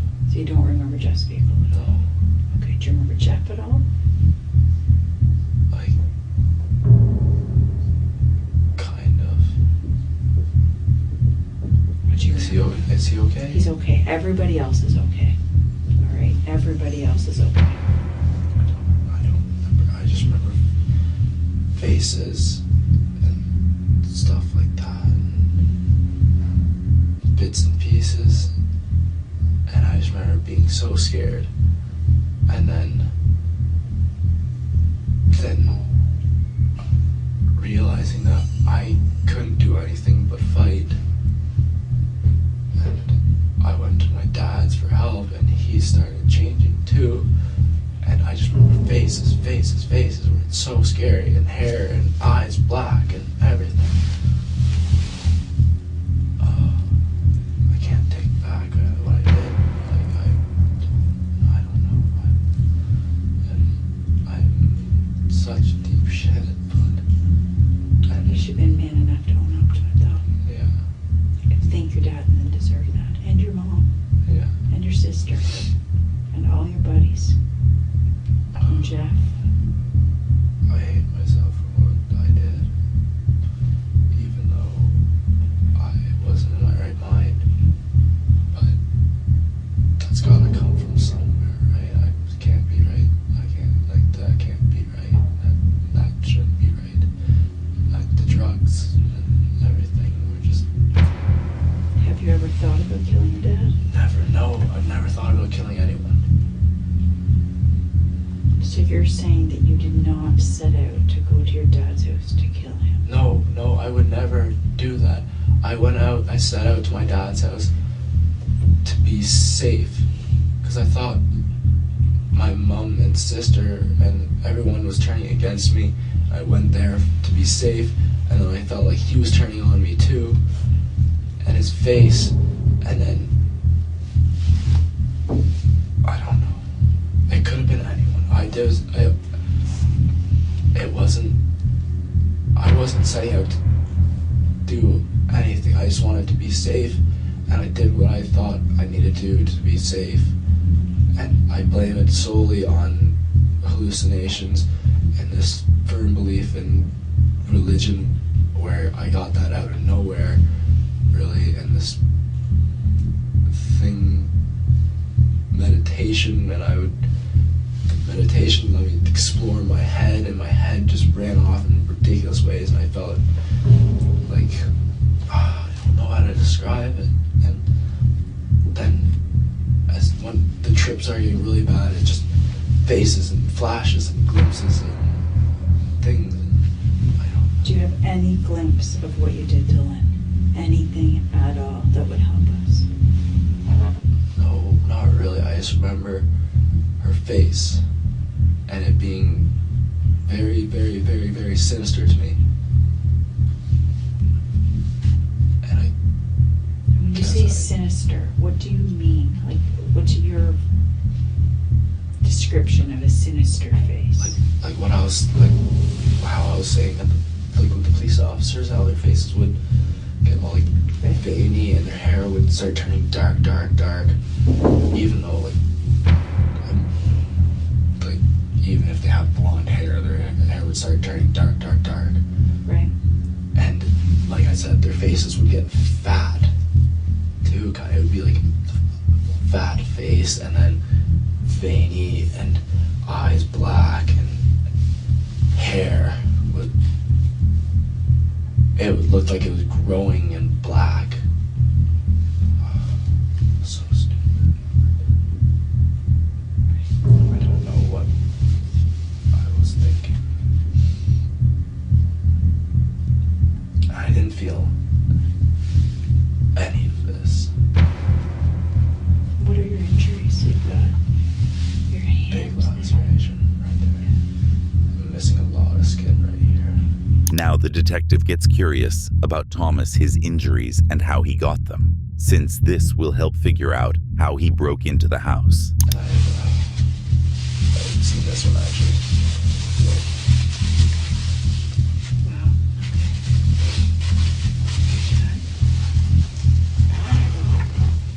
That hurts. Yeah. I haven't even seen the one on my back. Do you remember how you got out of those? I didn't feel any of it. I don't know. I do not know. But you're saying you went through a window as well. Is that right? Yeah, I'm assuming it's from the window. Okay. So you said you went through the window. Does the window open or did you break it? I definitely broke it because it doesn't open. Right. Okay, it's one of those sealed ones. I was just so scared and I wanted to get into the house and I thought that I was gonna be safe in there.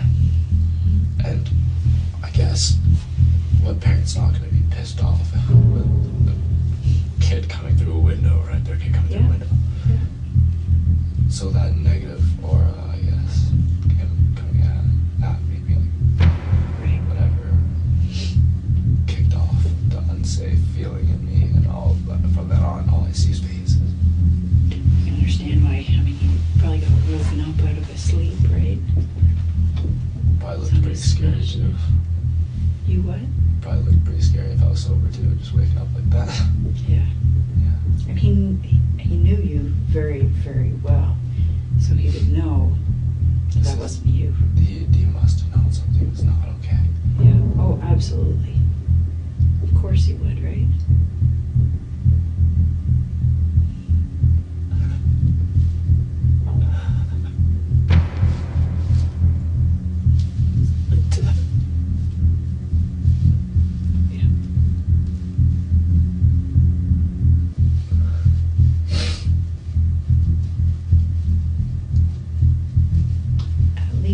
The rest of your family can take some solace in the fact that you didn't plan on doing it. No, never. I would never. I literally went there for comfort reasons. And I killed him. And I probably seriously hurt Lynn. Yeah, she is seriously hurt.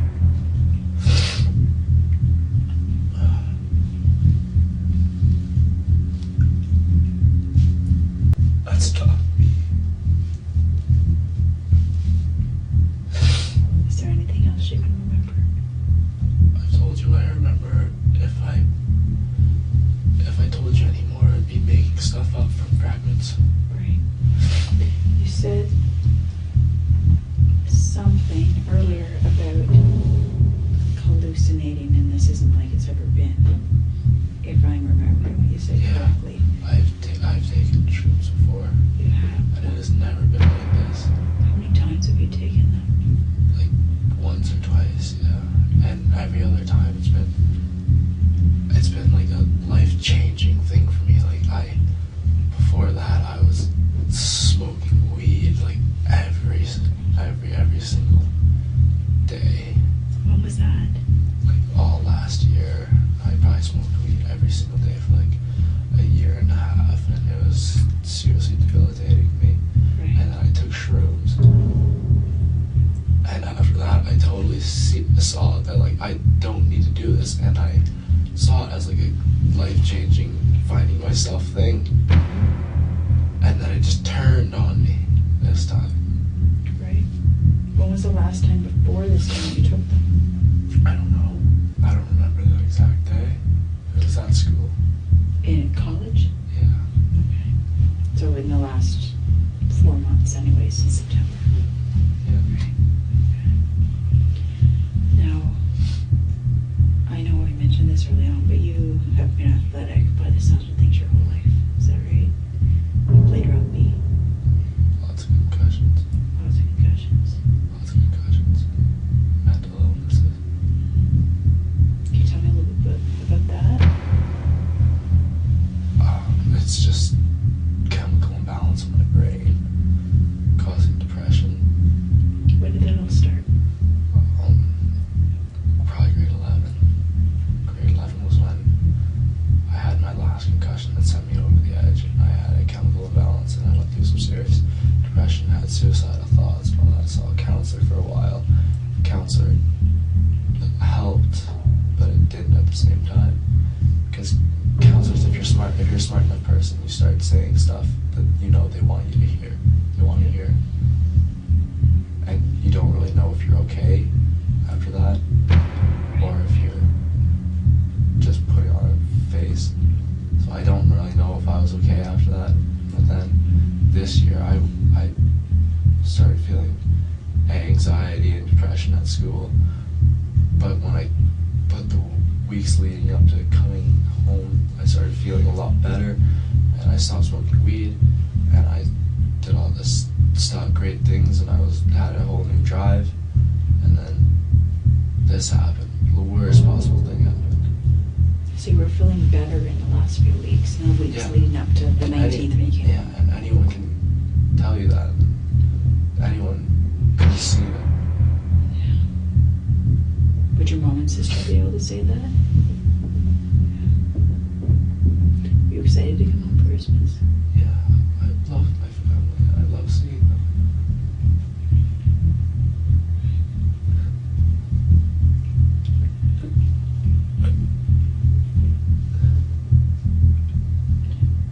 I'm just going to leave the room for a minute, okay?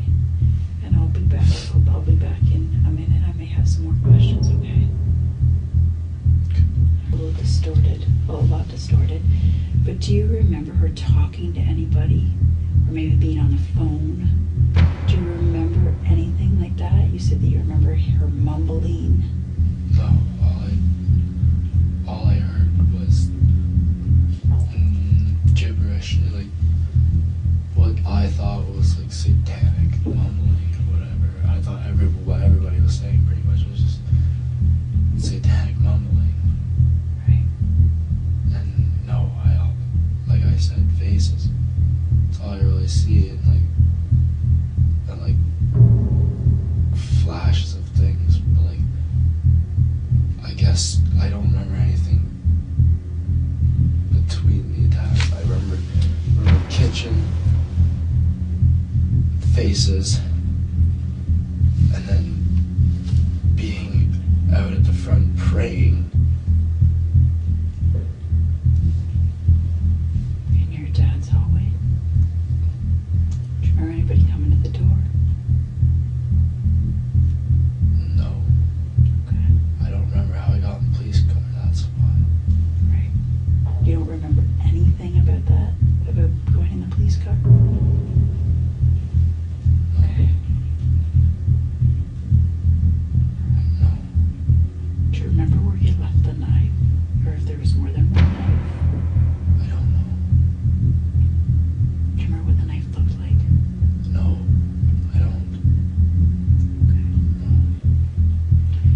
Do you remember if you took the knife with you? No. Or if I just remember praying at the front, and like I actually remember at one point being so scared and it wanting to end, and I contemplated killing myself. But I didn't, obviously. And I don't know if I had a knife on me. I just remember praying and like talking to God and just thinking that I was doing what He wanted. I don't know.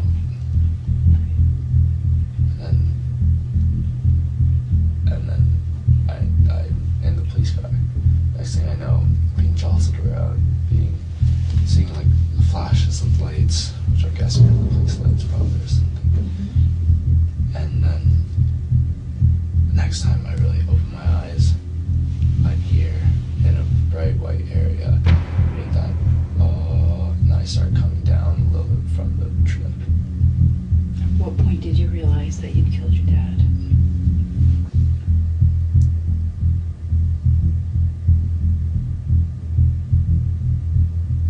I don't know. It's really just starting to sink in now. Right. In your dad's living room, I understand that there's video cameras of some sort. Does your dad have video surveillance at his house? Yeah, he does. Where does that record, or does it record? I don't know if it records. It might just be a live feed. Why does he have it? Why does he have it? Yeah. He's a techie. Is he? Very big techie, yeah. Oh, okay. So he just liked it. He is one of them that he would like to talk to his cat. Right.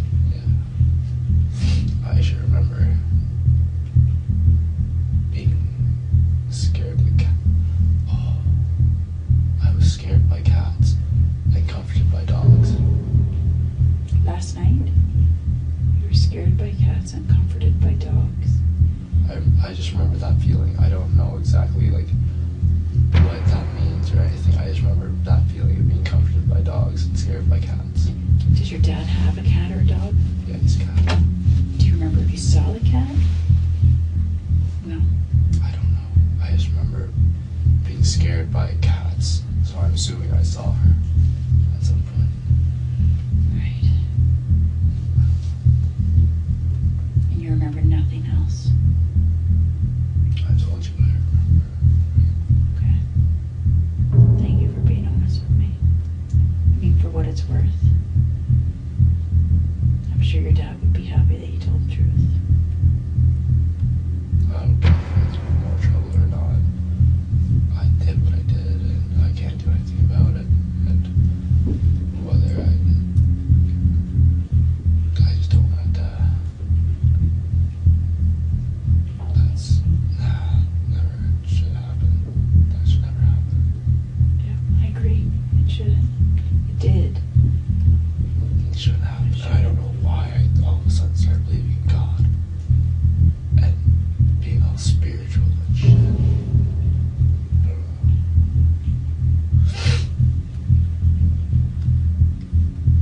know. If your dad could be here right now, what would you say? I love you.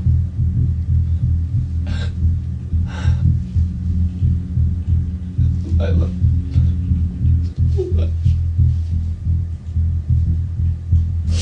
I would never do anything to her.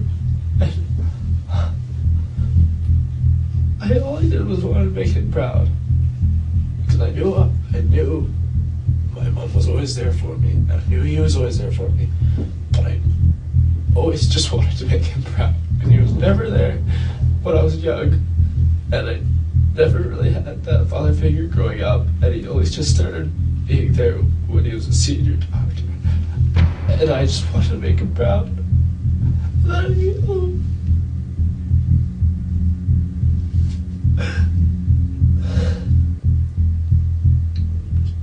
I love him. My dad is my only dad. I'll only ever have one. And I don't have one anymore.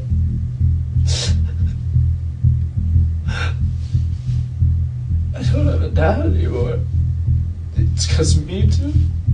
That's so hard. That's so hard. My sister doesn't have a dad because of me. I don't.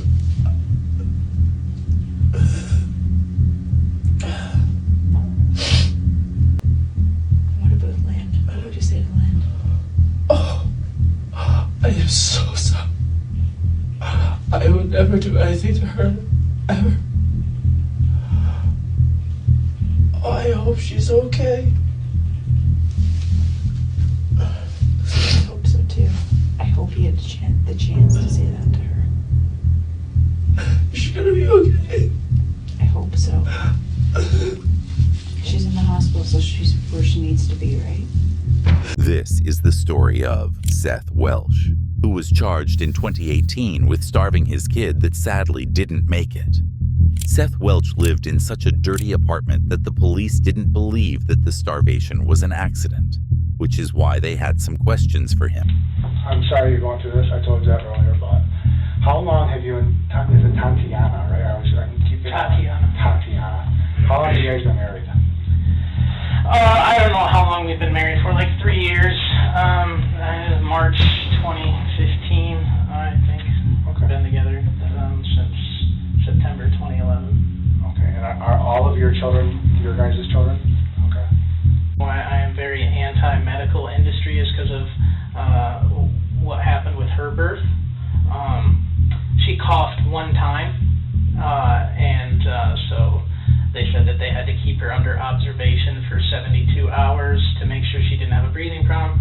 She didn't have a breathing problem. She coughed one time to clear some birth fluid out of her lungs. Right. And they kept us under observation for 72 hours. Oh, wow, you're paying for it? Of course, yeah, the bill was about $15,000. So that was kind of a kick in the rear. And then afterwards we had some problems where I actually had a doctor make a fraudulent CPS claim and actually forged paperwork and stuff like that. And I tried to make a complaint about it, but nobody listens. That was also more of a get-rich scheme, wasn't it? Kind of like, I'm gonna make some money off from a product that someone really doesn't need. Yes. Now Seth seems to blame the doctor's mistake and acts like he had nothing to do with his daughter's death, which the detectives know is untrue. He issued two separate flavors and forms of paperwork. One that had a bunch of notes on it saying all sorts of bad healthcare things we were doing wrong, and the copy of the paperwork he gave to us which said she was fine.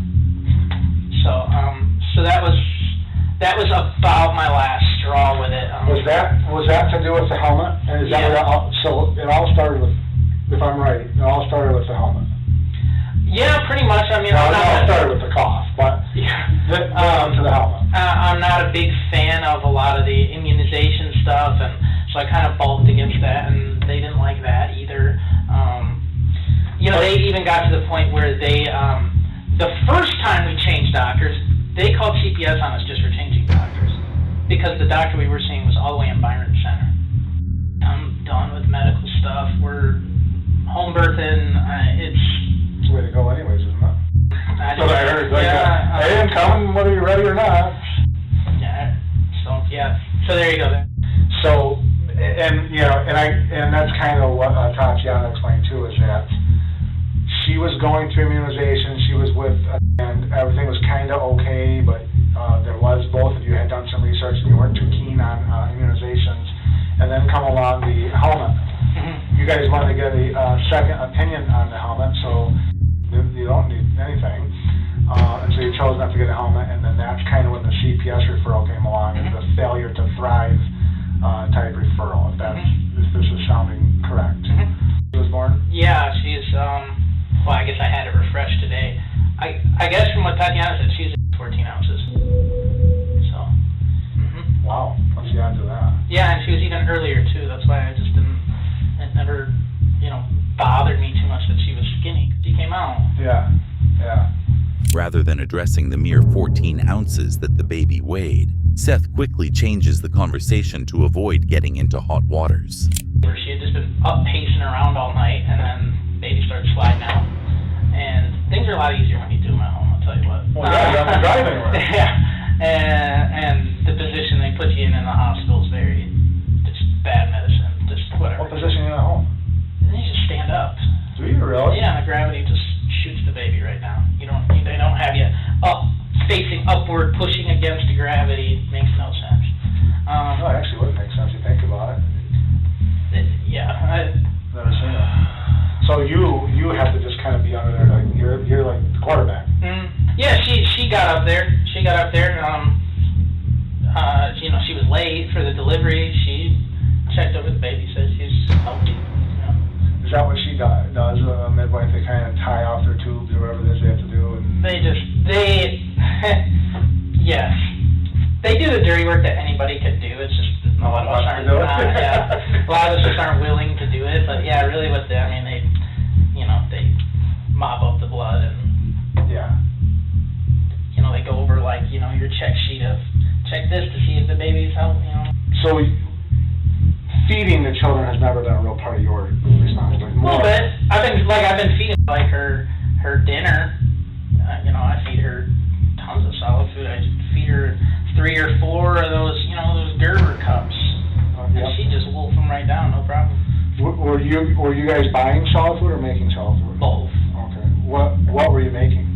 If we made anything, it was just like sweet potatoes grinded up and she made the thing. Yeah. So what she was saying is what she could recall is like some vegetables out of your garden. Oh, yeah. Maybe whatever it was you had growing at that time. Yeah. And then she'd throw something in it, maybe breast milk to make the vegetables more palatable. Whatever that word is. Palatable. Yeah. And then she would make like a little fruit smoothie, maybe some blueberries, some nanas, like that. And then she did say that potatoes and stuff like that. When did you guys start with her on solid foods? It's been a couple months now. Since the beginning of summer. Okay. I would want to say maybe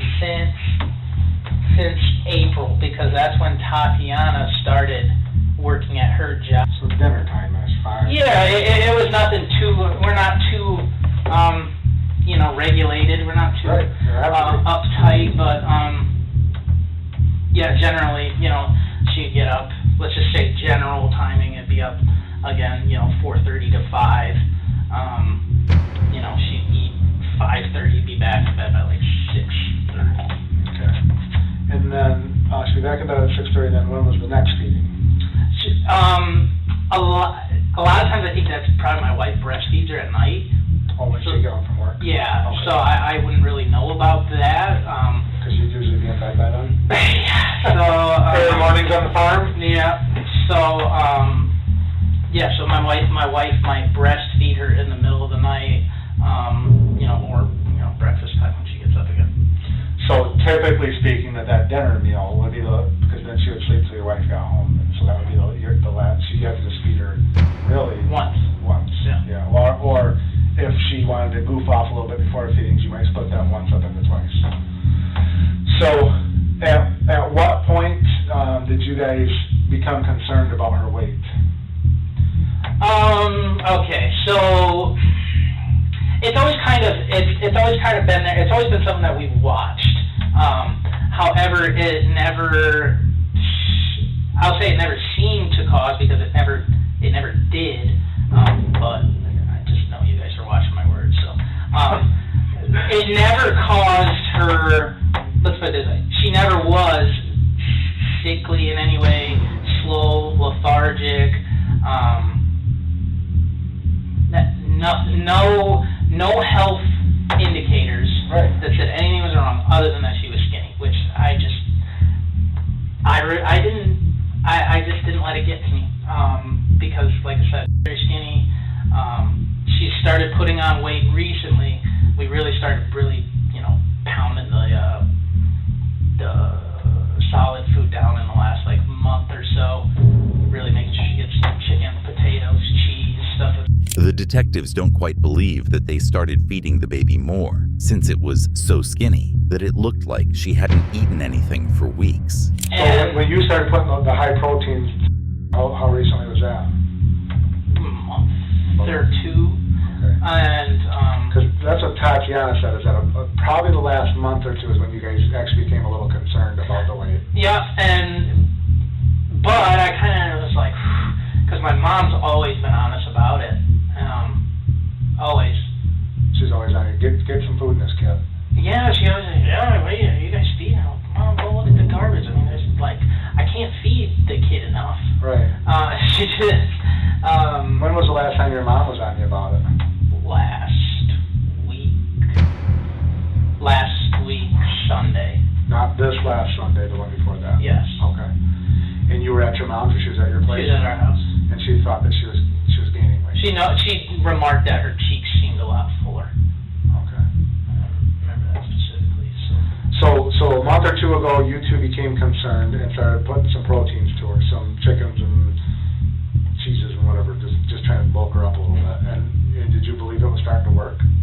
I seemed to definitely notice that she was getting heavier.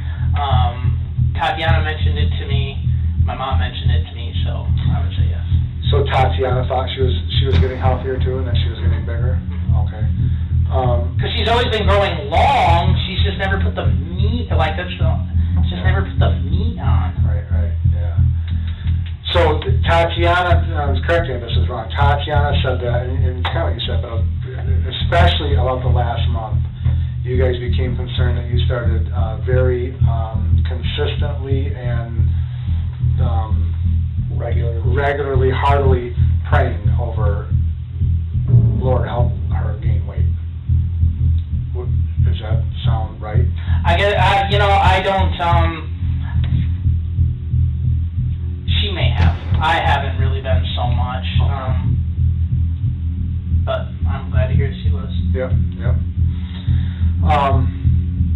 So, you guys, you when she started losing her weight, you thought maybe it was just a growing spurt, and she had lost weight, and so she was getting, and is that what you attributed her I'm sorry, not the weight loss, the sleeping, to growth spurt? Is that what you attributed it? Done this, I think, maybe 3 times in the last week where she slept so long I had to, like, nudge Tatiana and make some jokes now that I would... Yeah, I don't know. You know, but you don't really think too much of it at the time. Then, where she had been sleeping for 15, 16 hours straight, and, you know, Tati just went and woke her up. She woke right up. Oh, look who's a hungry baby kind of thing, you know. So today when it happened, I didn't really think anything of it differently. I just thought it was, oh, another sleepy baby. You know, she was, especially, you know, my wife, like, keeps her up all morning, so she's just exhausted sometimes by the time she goes to bed. And, you know, if she doesn't make a peep, if she doesn't make a sound, or if she's in there and, you know, everything, as far as I know, everything is fine when she's put down, I mean, I'm not inclined to wake the kid up. But Seth, here's the thing, is that she's so tiny. Was there never a time that you just like, well, there's something really wrong?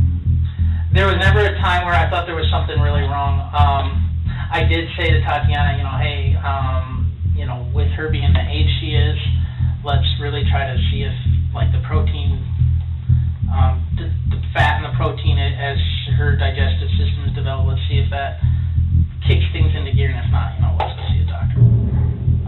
Because, you know, she's a skinny little girl. When did you have that conversation? I don't know, like 2 weeks ago. Yeah, because even at that point, I was just a little, you know, how's it gonna hurt? So how much, 2 weeks ago, how much did you figure that she weighed? I don't know. Well, was she the same size now, smaller, bigger? I don't know. Okay. So today, tell me about today.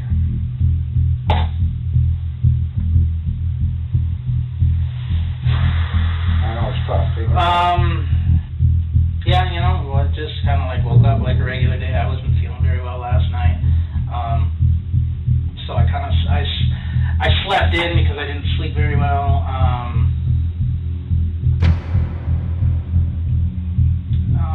I think I rolled out of bed like 8 to 8:30 to care of some chores, and then I laid back down, and then my wife told me she was gonna go right up the street to the neighbor's house to go get some kids, and when she came back, I woke up.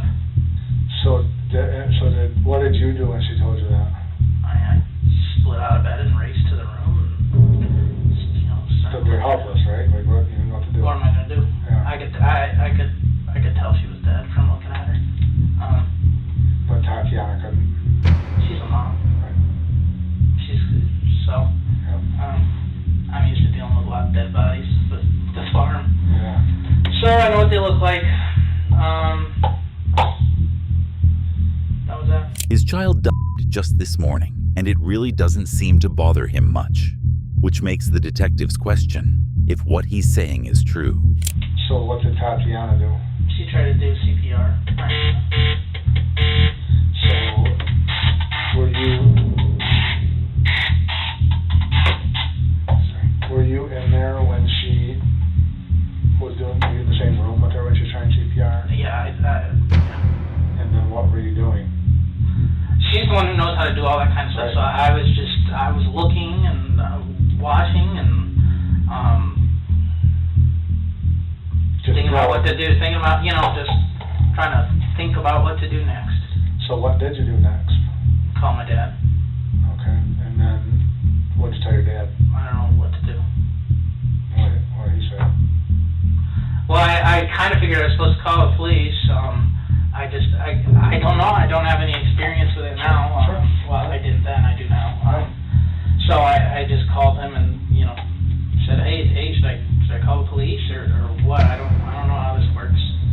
And he said, yeah, you know, we'll be on the way. You know, call them when we get there, kind of thing. It had been about an hour and some change, and I was starting to get impatient because I did not want to. I know how it looks when people wait to make a police call, so you know, I just. So you called prior to your... So I got impatient and I called them back, like, are you guys here yet? Because it's, it's like 11:05 now. I knew there was going to be a process too, so I wanted to get things going. And, they were in Cedar at the gas station. And they're like, yeah, we'll be there. And so then I called you guys. So, because obviously you're going to talk to Dan, so obviously for us, and you just said yourself, it looks weird, right? But I'm saying you didn't know what you're doing, but in our world, we deal with this a lot, so we don't know every single person in the county and everyone's personalities. Sure. And I wanted to just like call you guys first, but I was following my legal advice, so I'm sorry if that is a problem at all. I just doing what the lawyer told me to do. No, and well, here's the thing. I'm not saying so. I'm just telling you. I'm just confirming what you said. It looks weird. That's all. We're not saying that you did something horrible in those 2 hours. We're just saying that it's not the norm. So, so what did you guys do during the 2 hours? I sat there and cried. Yeah. Tatiana called it her job. Yeah. She was always very healthy. She was never sick. She answered that way. Yeah, so it never, if she had been sickly in any way, it would have been, okay, that's it. She's sickly and skinny, but she was always just skinny. But Seth, that's where I'm going to disagree with you. Okay? I'm a parent. I'm a father. I have 3 children. Mm-hmm. He's a father. You're a father. Mm-hmm. Okay? And I'm just being honest with you. Okay? Because I don't know how to be anything other than. Okay? And I'm telling you right now, I've been doing this job for a long time. Okay? And he'll tell you when I walked in that bedroom today, all right, I started crying. Okay? I looked at that little baby, and I looked at her for a millisecond, Mm-hmm. and I knew that she wasn't right. And I knew that she wasn't right for some time. Okay? And you're her father. Yep. And I'll tell you, I saw her when she was dead too. She was much more gaunt when she was dead than she ever was when she was alive. I mean, I got pictures on my phone. Right, but let me ask you this. When's the last time you saw that baby without any clothes on in a bath? Me? I've never given her a bath.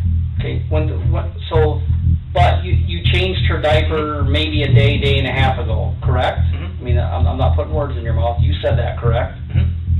How did you not, when you looked at her a day and a half ago changing her diaper, and realize that my daughter is skin and bones? When I looked at her belly in the house, okay, and I'm not exaggerating this. Oh, I know.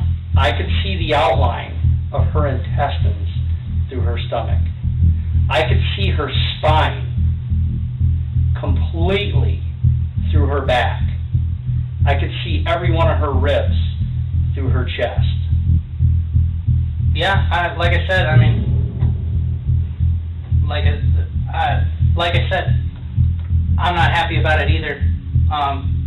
You're welcome to go through my garbage and look at the baby food containers. And Seth, here's the thing. I'm certainly not knocking on his faith. I have the same faith in the same creator that you have.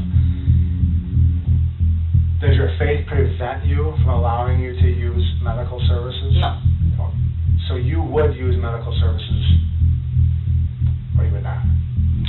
So it's just your experience that prevents you, not your faith. No, in some ways, like for example, on the immunization, it started out with a rational concern.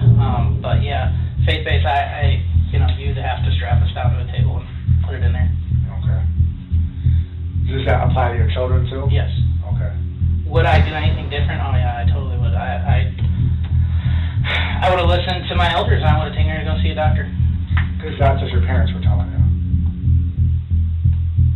You said your elders? Yeah, older people who would say, she's, like what you guys are saying. Yeah. So, how far back would you go when you would do something different? How far back would I go that I would do something different? When would you have taken her? When would I have taken her? Knowing what you know today. Knowing what I know today, I would probably probably take all the kids to the doctor, at least for preliminary stuff. Looking back, was it a week ago? Was it 2 weeks ago? Was it 3 weeks ago? Was it a month ago? When would you have done something different? When you know, this didn't happen overnight. She didn't get this malnourished and skinny overnight, okay? This is a lengthy process, okay? And this has been going on for some time. That's what I'm asking. At what point, you knowing what you know today, if you could go back and reset the clock to try to prevent today, how far back do you think you would go?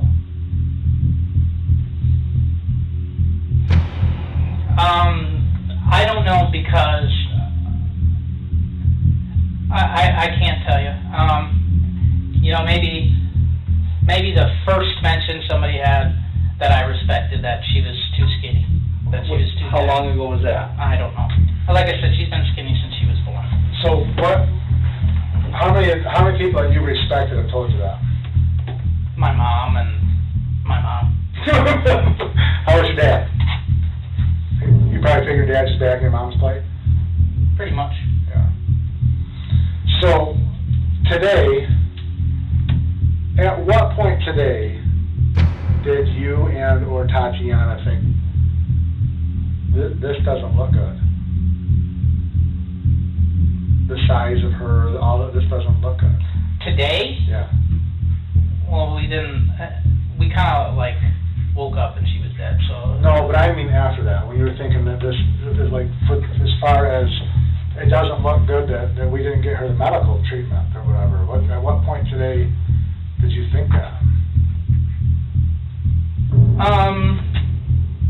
I don't know, I guess I haven't really worried about it too much. The detectives keep questioning Seth about why he never took the child to the doctor, and Seth suddenly gets really defensive. What am I going to do, like inject her with liposuction? And what is the doctor's going to do? But, because here's the thing. There's more, you know what the leading causes of death in this country is, don't you? Well, yeah, it's medical malpractice. It is. I'll give you that. It's more dangerous. It's more dangerous to take your kid to the doctor than only. That's not what most people think. Most people think it's cops, but. I get what you're saying. So there you go. We got. No, I get what you're saying, because there's some stats that go along with some of this. But here's what I'm saying though, is on this case, when we know, because I know you guys are doing what you're saying you're doing. I know you're feeding them protein. We can see it. We're not dumb either. We can look around the house and say, these guys are piling food in this girl. So when that's not working, then we know there's something. There's Crohn's disease, there's diabetes.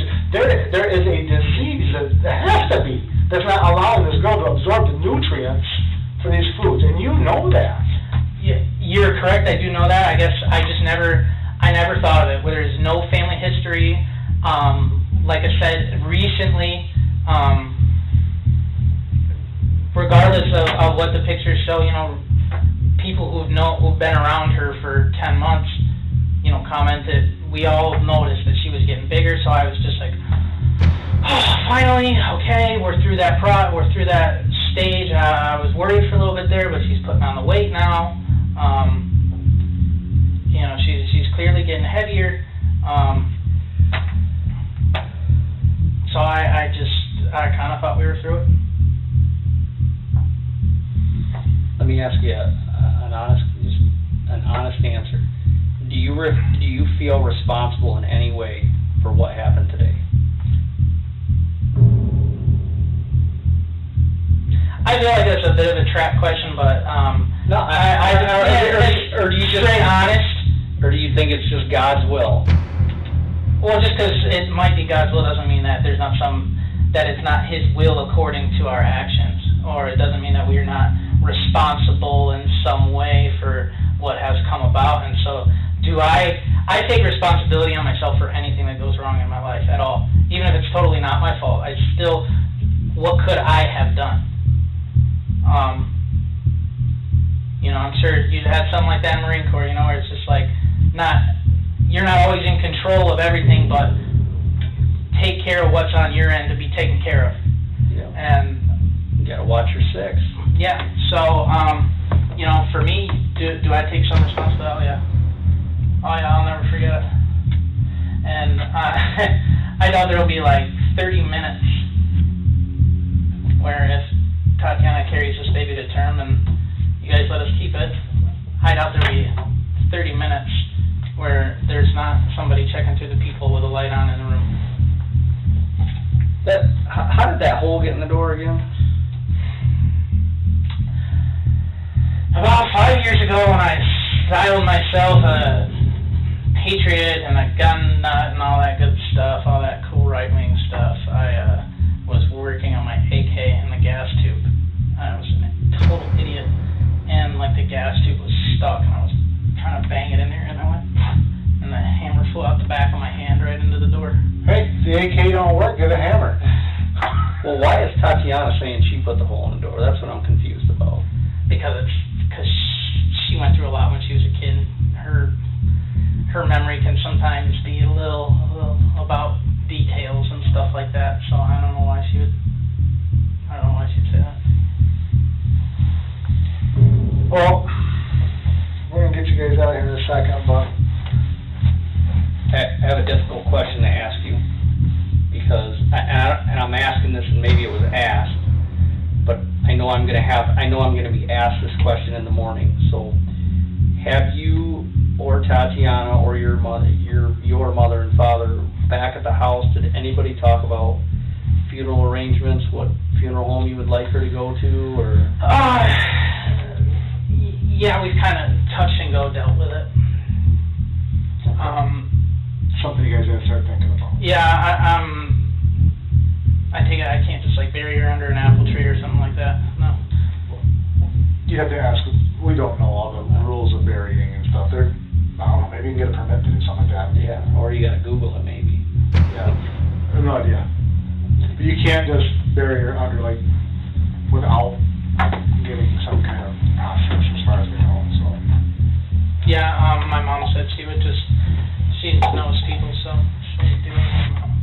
Both Seth Welsh and his wife Tatiana were convicted in August of 2018 of first-degree murder on counts of negligence and malnutrition, and they were both sentenced to life in prison without parole.